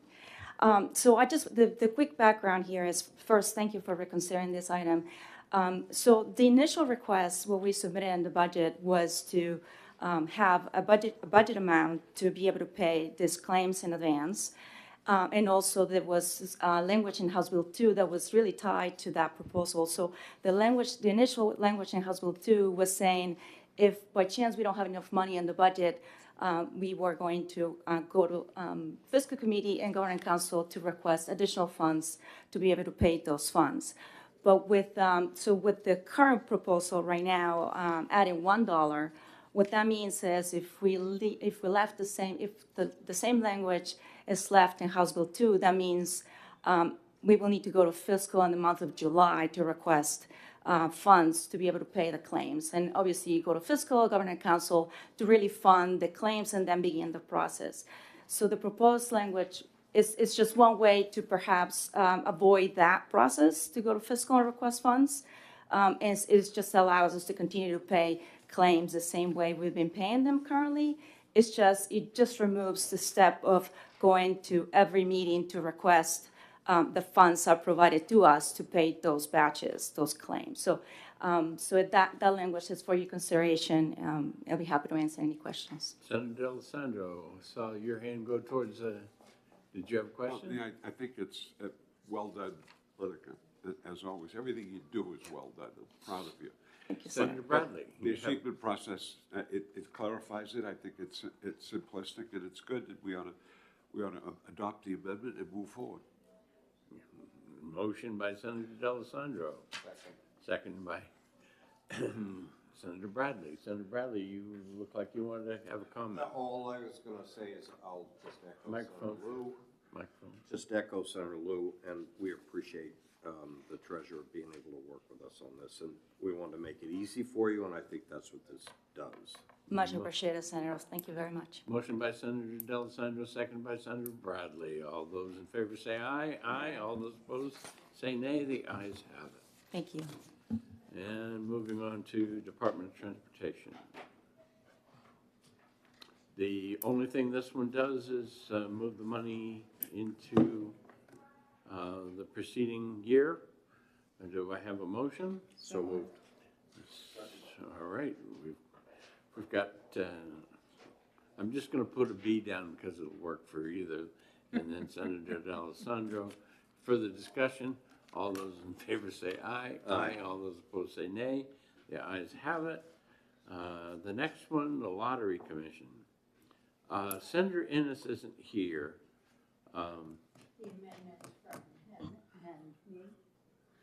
Okay, but This was.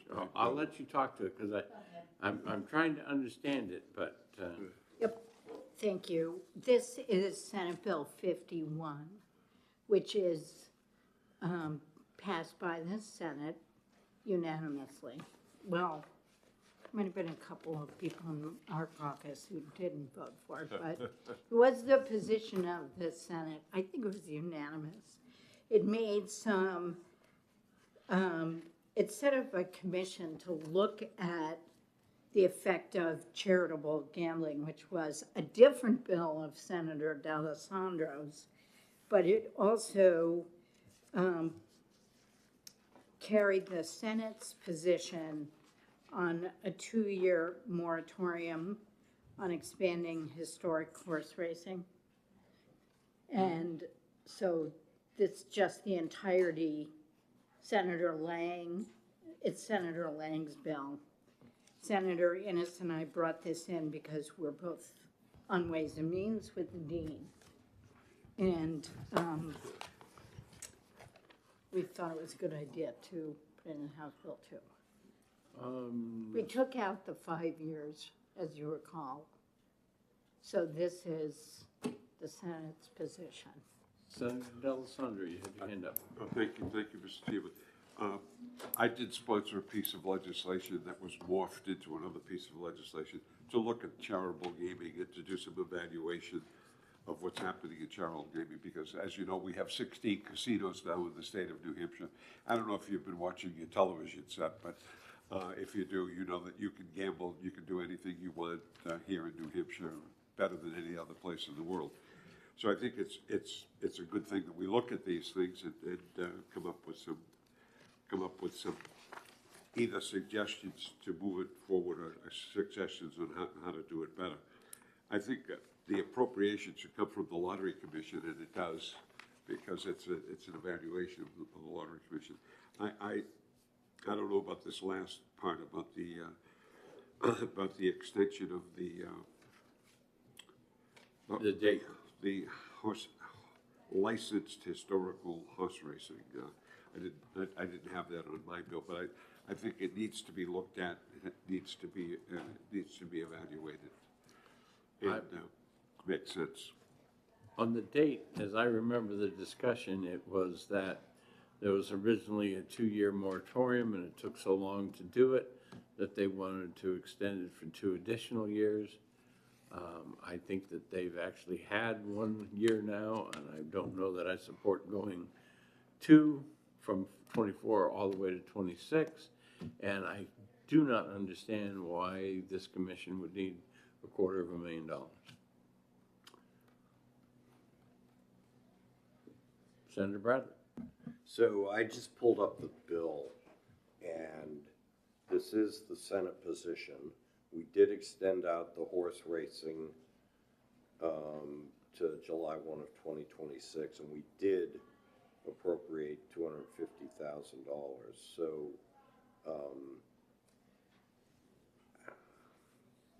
whether we need $250,000 for this purpose or not, I guess I can't answer, but it is the Senate position.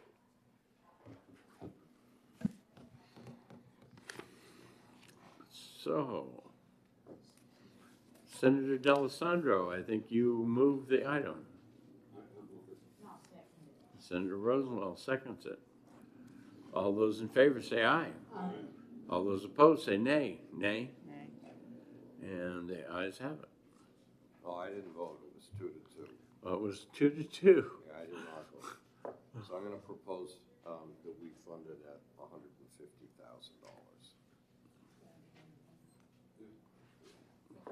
All right, so the original motion fails. Senator Bradley moves to extend the date and spend $150,000 instead of the $250,000. Okay, that would be a committee amendment. Does anyone want to discuss? Seeing none, all those in favor say aye. Aye. All those opposed say nay. Ayes have it. And moving on to community college.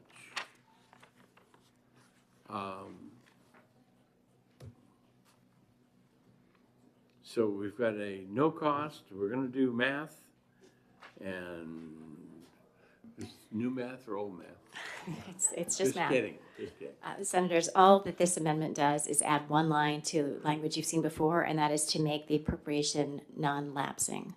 I did not notice when this language was added in the House that that sentence wasn't there, but the timing actually could be important in this instance because the Math Learning Communities program is a partnership between the community colleges and high schools designed to reduce the number of students who come to the colleges needing math remediation. So we do work between the college math faculty and high school math faculty. Some of that work happens over the summertime through convenings where we align curriculum, talk about competencies that are necessary for college level math. And so the appropriation making it non-lapsing means that if the events that have to happen in the summer of the second year fall beyond the end of the fiscal year, there's not a problem expending the funds. Chair moves the item, seconded by Senator D'Alessandro. No, yes? Okay. Further discussion? All those in favor say aye. Aye. All those opposed, the ayes have it. Moving on to the Board of Land and Tax Appeals. That is a Senator Innes one, and I'm going to hold that one. Before I hold it, is there anybody that wants to talk in opposition to changing the name? Natch? LBA can talk before he gets here. I was just gonna say, I just wanted to make a correction. It You has can Board sit, Nat. of Land and Tax Appeal on there, and actually should be Housing Appeals Board. Different department.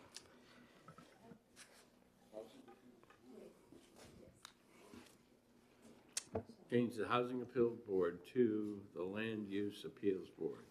Yes, I just titled it wrong on the sheet. Thank you, Mr. Chair. We're still going to put it on hold, but. Thank you, Mr. Chair. The Municipal Association opposes this change, not the name change. That doesn't matter so much as lines 15 through 29. Importantly, it changes the actual, what the board actually does. Instead of it just dealing with questions of housing and housing development, it would be land use generally. That would broaden what the board does. My understanding of the board was created for the purpose of dealing with housing matters, speeding up the appeal process for housing matters, and hopefully allowing us to get ahead on the issues of housing development in our state, which we all know is a bit of a crisis. Land use appeals could be anything from excavations to commercial permitting. Really, that would expand this to be basically the equivalent of the Superior Court in terms of land use appeals. We don't think that's appropriate. We think keeping that narrowly focused towards housing is a better approach.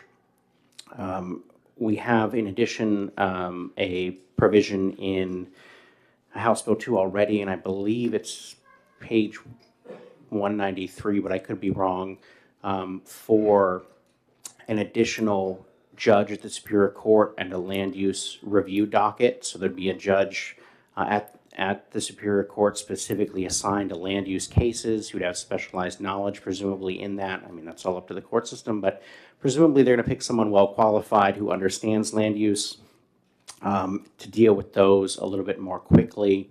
That's the position of the House, what they sent over, and we think that's appropriate. Happy to take any questions. So, as someone who voted for the Housing Appeals Board but knows how controversial it is, I think we should hold this, but I'm going to say I think it really needs to have its own public hearing and a lot of discussion. So the sponsors can come back with that next year, in my opinion, but we'll hold it. Certainly, since the amendment was offered by Senator Innes, that I am going to put this on hold. Anyone else want to dime? Okay. Thank you. Well, moving on to Department of Natural and Cultural Resources. Okay. I want to go down and do item 3 first, line 3. We don't know why you would have to come to us, or if we just remove it, why you couldn't do it all yourself. I think that's true, so Thank you. comments? Sarah Stewart, Commissioner of the Department of Natural and Cultural Resources. Earlier this afternoon, our business administrator, I think, connected with the LBA and found a solution. So I spoke with Chris Marino, and instead of having this affect federal funds, he gave another option of just doing a transfer between lines in the same class item, so it would end up being a net zero. So do we, if it's federal funds, then I didn't think I had to do anything. It's under the limit. You can do it all by yourself. If it's other funds, then do I need something in the budget?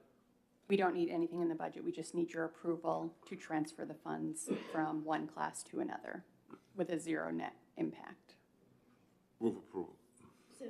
Senator D'Alessandro moves approval, seconded by Senator Rosenwald. All those in favor say aye. Aye. All those opposed say nay. The ayes have it. So we're back to 1 and 2.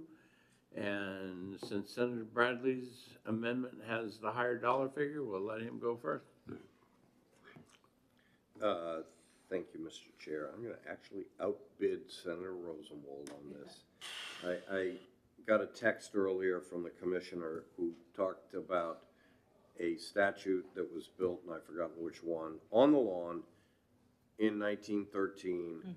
And the price of that, if it were in today's dollars with inflation and all the other escalators, would be almost $500,000. So if we're going to have a statute that honors Krista McAuliffe, it should be funded at the appropriate level, and I think 500 is probably the appropriate level. Senator D. Thank you, Mr. Chairman. I love Krista McAuliffe. She taught high school, public high school, at Concord High School. And believe it or not, a good friend of mine taught in the classroom next door. I was part of the group that raised the money for the governor, who stands out there by his bench. It seems to me when you do something of this importance, that we're casting dispersions on the public, because the public would want to participate. Kids would want to give to something like this. She was a teacher. She affected the lives of so many kids. High school students at Concord High School, her college classmates at Framingham State College in Massachusetts. We raised all of the money for the governor's statue. We raised the $250,000. And I think we should be doing the same thing here. Here's a person loved by the community. I don't think there's any doubt about that. And the community, I think, would be willing to participate and willing to give. There was never an indication of going to the state for money for the governor's statue. I mean, we raised the money. St. Paul's was a participant. I think we sent Shurtleff to England, didn't we, to raise money over there? I think we did, or he went there. I know that. But this is something that the public should be part of. This was a public school teacher who in essence gave her life away by taking this. I remember the day. I mean, I was in front of a television set. I saw this happen, and you absolutely, just astounded. And she was so loved. And I'll give you a quick story. My friend, his name was Sarika. His wife was dying of cancer, and Krista called her in her hospital bed the night before the flight. She called Jocko Sarika's wife and expressed her concern about her health. So a very caring, giving person. And I mean, I'd be willing to contribute. I contributed to the fund for the governor, I think. Why should we deny the public an opportunity to be a participant? That's all. Thank you, Mr. Chairman. Senator Rosenbaum. Thank you. I mean, I too remember exactly where I was when the Challenger exploded. And I think Chris McAuliffe is a national hero.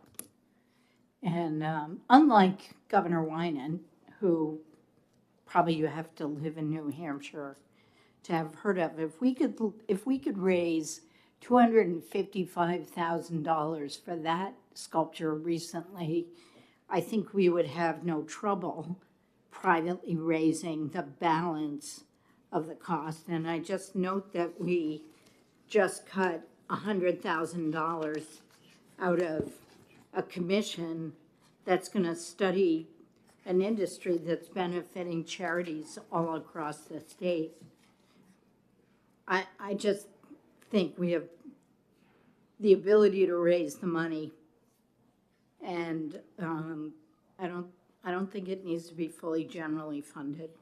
I mean, it's an important statute, everybody agrees, but I think we can raise the money, the balance of the money privately. Question to LBA. Do I need special wording to be able to accept donations to a fund for this purpose? I believe the language is already in HB2 that gives that option. Correct. Okay. So I don't need anything additional. Further comments? Senator Bradley. Look, I appreciate where my colleagues are coming from, but I think asking kids to have bake sales, well, I love chocolate chip cookies, and I haven't had any for a few days, so my mood is really rather feisty. Hopefully tonight I'll, go down to the co-op and grab one. Senator, I'll bring you one too, okay? I think having seen those thermometers where you're trying to raise the money for things, it'll take 10 years, I'll be dead and gone. I think we should appropriate it, and there's nothing that precludes the public from participating in the funding of it, and maybe it'll lapse back, and I won't get as fat on the chocolate chip cookies. I don't think it's going to lapse back, because I think in the wording it says that it's for ongoing maintenance also, and so I think it's non-lapsing forever. Certainly we could put a tap in Well, then I there. might get more chocolate chip cookies. Yeah, you might, if it was the desire of the committee to say that the, any funds, any general funds in excess of, that brings the total in excess of the, let me see where it is so I get the number, 500,000 would lapse, at the end of whatever year it is. But again, I don't necessarily think that's needed, since we have the committee from the House and the Senate that goes through all the non-lapsing funds anyway. So I don't hear an amendment, so the May I? commissioner wants to talk. Thank okay? you. I just want to remind everyone that the genesis of this project came forth via an executive order from the governor on February 14th. The commission that has been established via that executive order has met, I think, 4 or 5 times since then. We're meeting at least every other week. We already have a request for proposals out to the public. That's an international search for a bronze life-size statue that hopefully will attract some interest in the statue industry. Statue materials are very expensive. Everything is, as you've witnessed time and time again in these hearings. And the hope is that we will generate a lot of interest from the public. We're working with the Department of Education now to come up with some contests and some interactivity with schools in New Hampshire as we lead up to the statue, and then afterwards to really showcase Kristen McAuliffe's commitment to education. And there's just a lot of excitement spinning off of this conversation already, which I'm really, really happy to see. I think the governor's vision was to be able to show any artists that bid on this that there is money for a talent out there, and not to say we're raising money. We'll let you know if and when we reach a budget that would be enough, an adequate enough amount for your work. So the thought was to invest in an amount that would attract very talented artists to bid on this, and to make it a showcase, with, of course, the language already there to accept additional donations. Okay, Senator Rosenwald. Yes, thank you. So it's been our experience that when you go out to bid with a budget of $500,000, you're going to get bids back at $500,000. And so, I mean, in a sense, we're outbidding ourselves by appropriating that much money. Thank you. When perhaps it would not cost that. We're already hoping to get bids because we've already put the proposal out there without knowing the dollar figure. So we're moving ahead without letting artists at this point know what a dollar figure would be. And I appreciate your comment. It's sort of a catch-22. Okay, Senator Bradley moves and I second amendment 1949S. Further discussion, seeing none, all those in favor say aye. Aye. All those opposed say nay. And the ayes have it. Senator Rosenwald, you have an amendment. Did you want to have that voted on to reduce the amount to 100,000? Senator, I try to do this thing the right way, okay? So the committee will be taking no action on 1845 because of our vote on 1949. Okay, moving on to the Department of Revenue Administration. And Senator Gray and Senator Lang have amendment 1940, which adds the Senate estimate of revenues for FY 24-25, and I will move that item. Second.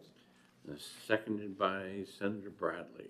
I think you beat her out just by 100th of a second or so, Senator. Further discussion on that one? Seeing none, all those in favor say aye. Aye. All those opposed say nay. The ayes have it. The next one we've got is Senator Rosenwald. Page 17. And I want to put that one on hold too. Senator, you'd like to speak? Not if you can go down on hold.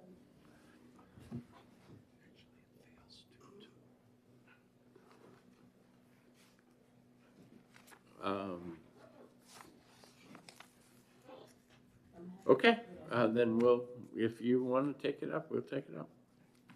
If you want to put it on hold, that's fine with me. No, we can do it. Okay, well, I'd like to move amendment 1447S. 1447S. Okay. So Discussion. Thank you. 1447S deletes the accelerated repeal of the interest and dividends tax. There is a cost in the biennium, but I think we need to remember that 95% of the filers really don't even, 95% of the people in this state don't even pay this tax. I think most people don't know what it is. Most of the people who pay it pay less than $500, but the repeal of it really helps 20 filers representing 0.1% of the returns filed. These are tax returns that have a tax liability of greater than $250,000. That's 5% of their investment income above the current thresholds. So if you figure maybe a 5% gain from their investments, we're talking about people who are really very wealthy and have assets of $150 million or more. Some of them are probably individuals, some of them may be family trusts that we really don't know anything about. But I think it's unlikely that until the weather in February in New Hampshire equals that of the weather in Florida in February, it's not going to convince retired people to spend more time here and file their taxes. So I think in the interest of fairness to the 95% of the people in the state who don't pay this tax, we should not speed it up. Thank you. Further discussion? Certainly. And seeing no further discussion, we'll call the roll. Senator Gray. No. Senator Bradley. Conflict of interest rule, not voting. Yep. Senator Pearl. It's gone. Sorry, Senator Birdsall. No. Senator D'Alessandro. Yes. And Senator Rosen. Yes. Motion fails and tie vote. Item number 3. Thank you. I'd like to move Amendment 1687S, which is a little bit different. It doesn't repeal the interest and dividends tax, but it stops the reduction at 3% from where it's been at 5%, and starting this tax year, it's at 4%. But it also raises the filing threshold to $50,000 of investment income.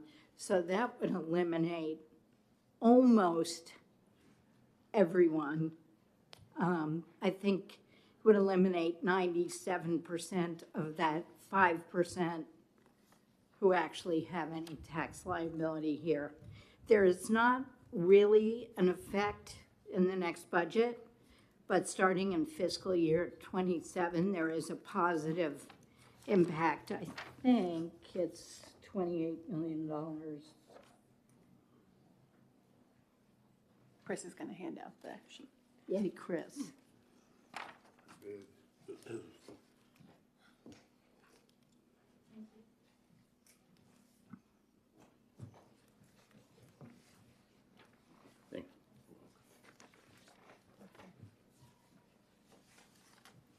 Thank you.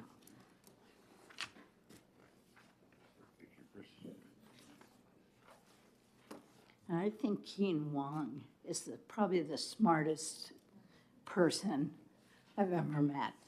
He put this together. So it just shows you what the impact would be going forward. I think it's fiscally responsible, and I hope we will adopt it, and I'd ask for a roll call. Well, first of all, Senator Rosenwald We makes... need a second. Second. And Senator D'Alessandro seconds. Further discussion? Seeing none, if you would call the roll. Senator Gray. No. Senator Bradley. Same conflict of interest, not voting, thank you. Senator Birdsall. No. Senator D'Alessandro. Yes. Senator Rosenwald. Yes. Motion fails and tie vote. Thank you. Okay, moving on to housing amendments. Item number 1, that's got your name on it, Senator Bradley. Thank you very much, Mr. Chair. This is Senator Gendro's bill, and it's similar to an appropriation that we did in the last biennium. That was my legislation of $20,000 to each regional economic development corporation. They do a lot of good work helping small businesses throughout the state. This appropriation will help them with their administrative costs, and as I said, we supported it 2 years ago in the prior budget, and it's Senate Bill 125, which we laid on the table. Further discussion? All right, Amendment 1592S. Okay, Senator Birdsell moves, Senator D'Alessandro seconds. Seeing no further discussion, all those in favor say aye. Aye. All those opposed say nay. The ayes have it. And the next one is $10 million, change in affordable housing. I think we need to hold that one until we see what we've got for money at the end to see if we can want to keep that at 10 or do something else with it, a reduction in 10 or do less or whatever. Anyone want to talk on that one before we put it on hold? Seeing none, moving down to Department of Administrative Services. Both item 1 and 2 have your name on it, Senator Bradley. Thank you very much. So the First Amendment, Representative Umberger has been working with us on trying to make this work with Commissioner Arlinghouse. As we all know, there is about a 20% vacancy rate across positions in all of state government. And I had initially thought that we should reclaim, if you will, some of the vacant positions that have not been filled. That proved technically more difficult than I anticipated, so the thought is that for any department that's coming in with a classified position that's established as a result of HB 1 or 2, that a vacant position should be defunded. I think that according to what the commissioner has said and the work that Representative Umberger has done, this is the best way to do that and get some limited savings. Obviously,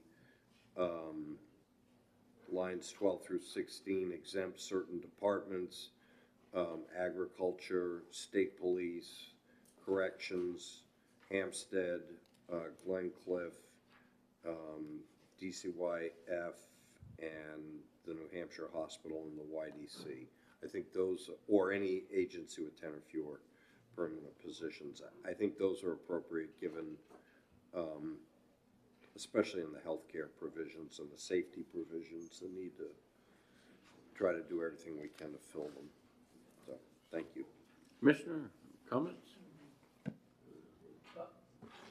And on the off chance that anybody from an agency is listening, I just want to say up front, this isn't my idea.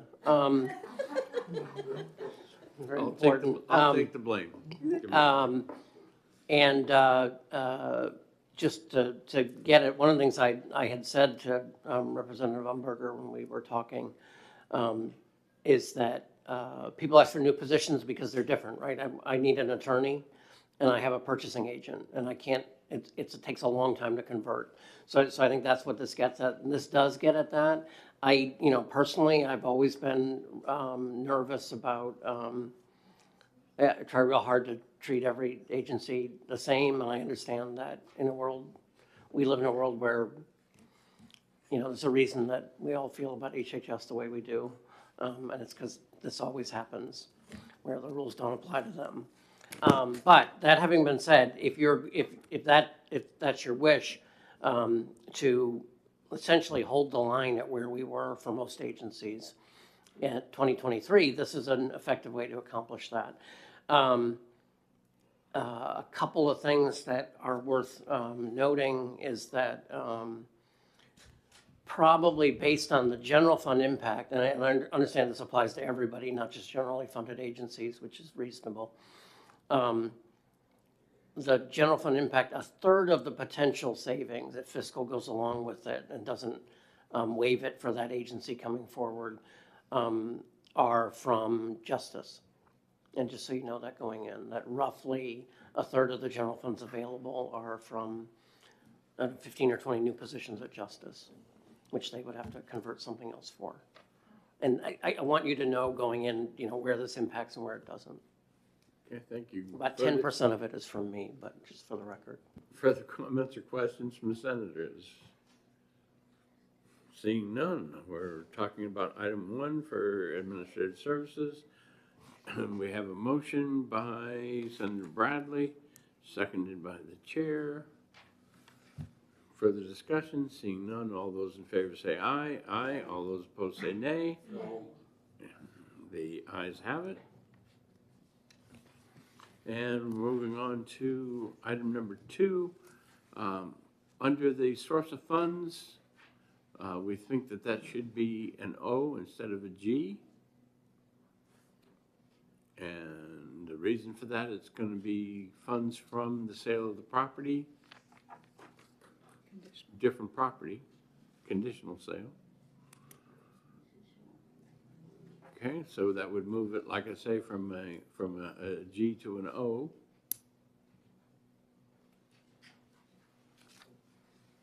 Senator Bradley, did you want to speak to the item?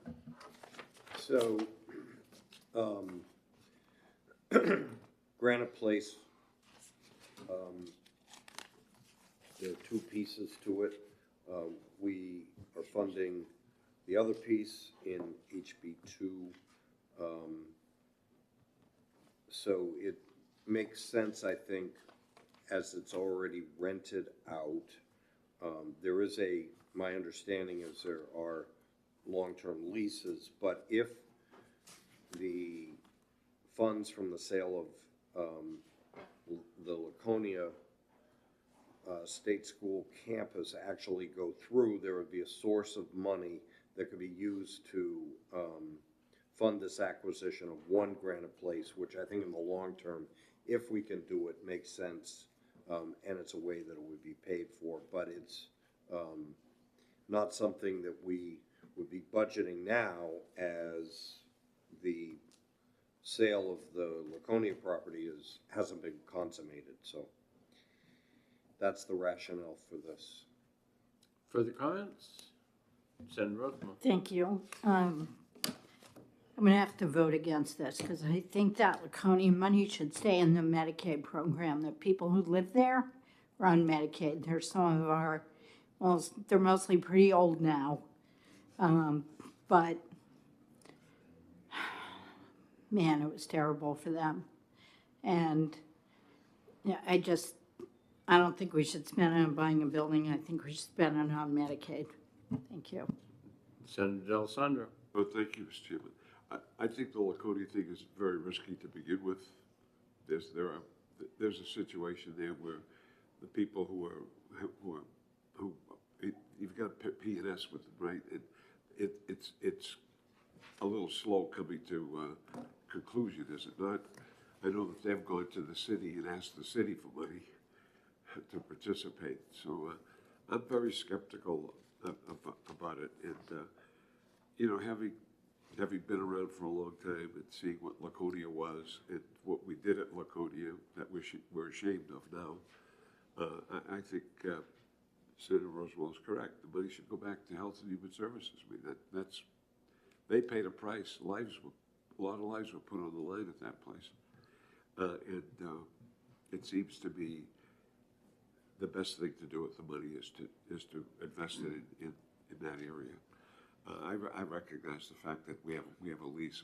I think we have a lease purchase on that property, but there are other ways to fund that. Senator D'Alessandro, I don't think the commissioner has any say in that. It's us to recommend to the rest. So I understand. I'm not telling the commission he has anything to say. I'm just saying there are other ways.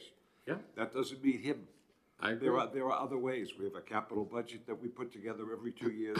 You could fund out of the capital budget. There may be another appropriation. There are other ways. Commissioner Arlinghouse doesn't have to find the ways, we do. Correct. A couple things I want to, just because I know people watch. The PNS, we have a PNS with a development group that is, and it's not dicey, it's not taking any longer than it should have.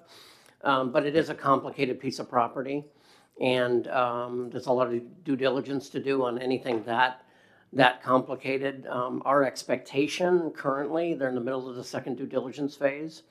Negotiations with the Winnipesaukee River Basin are good. I think that's going to work out. And identification of easements. There's a lot of title work going on right now, but we're optimistic.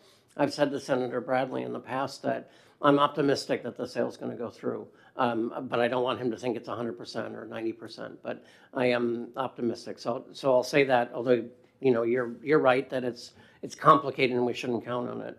I would echo what Senator Rosenwald said about the property. There were a lot of people involved in the property and staff over the years who did over 100 years who were very well motivated, but it's a horrible way to take care of people. And the closure of it is a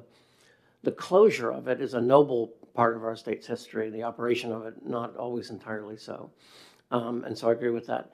I want to say a couple things about Granite Place, though, just so people are aware of this.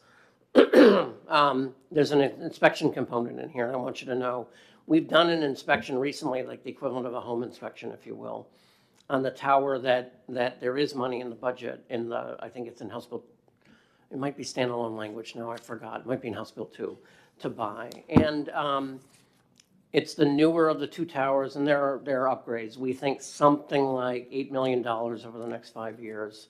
Some of that is legitimate and traditional, and the pressure put on an HVAC system by changing the location. We've not done that on the second tower, and I don't want anyone to think that the $2 million for necessary upgrades is our estimate. I wouldn't be surprised if it's much more than that. That's a guesstimate that a realtor or someone like that gave to us, but we've not had engineers in there looking at the building. But any sale, the reason for the investigation is that I presume any sale would have to take that into account and that we'd look at it. And the building we're talking about, people probably know, is the one that is about half occupied by the administrative office of the courts right now, and the other half by private tenants, which obviously we would start to move out because we don't lease two other tenants as the state. We're not a landlord. Okay, seeing no additional, Senator Bradley moves and the chair seconds. Amendment to 1950S. Seeing no other discussion, all those in favor say aye. Aye. All those opposed say nay. No. And the ayes have it. Okay. That's the end of the agenda, but I see people in the audience that I'm kind of interested why they're here. So is there anybody that wanted to address the committee? Seeing none, I will take a motion to come out of executive session. We have a motion and a second, come out of executive session. All those in favor say aye. Aye. All those opposed say nay. The ayes have it. We are out of executive session, and our business of the day being complete, we are adjourned.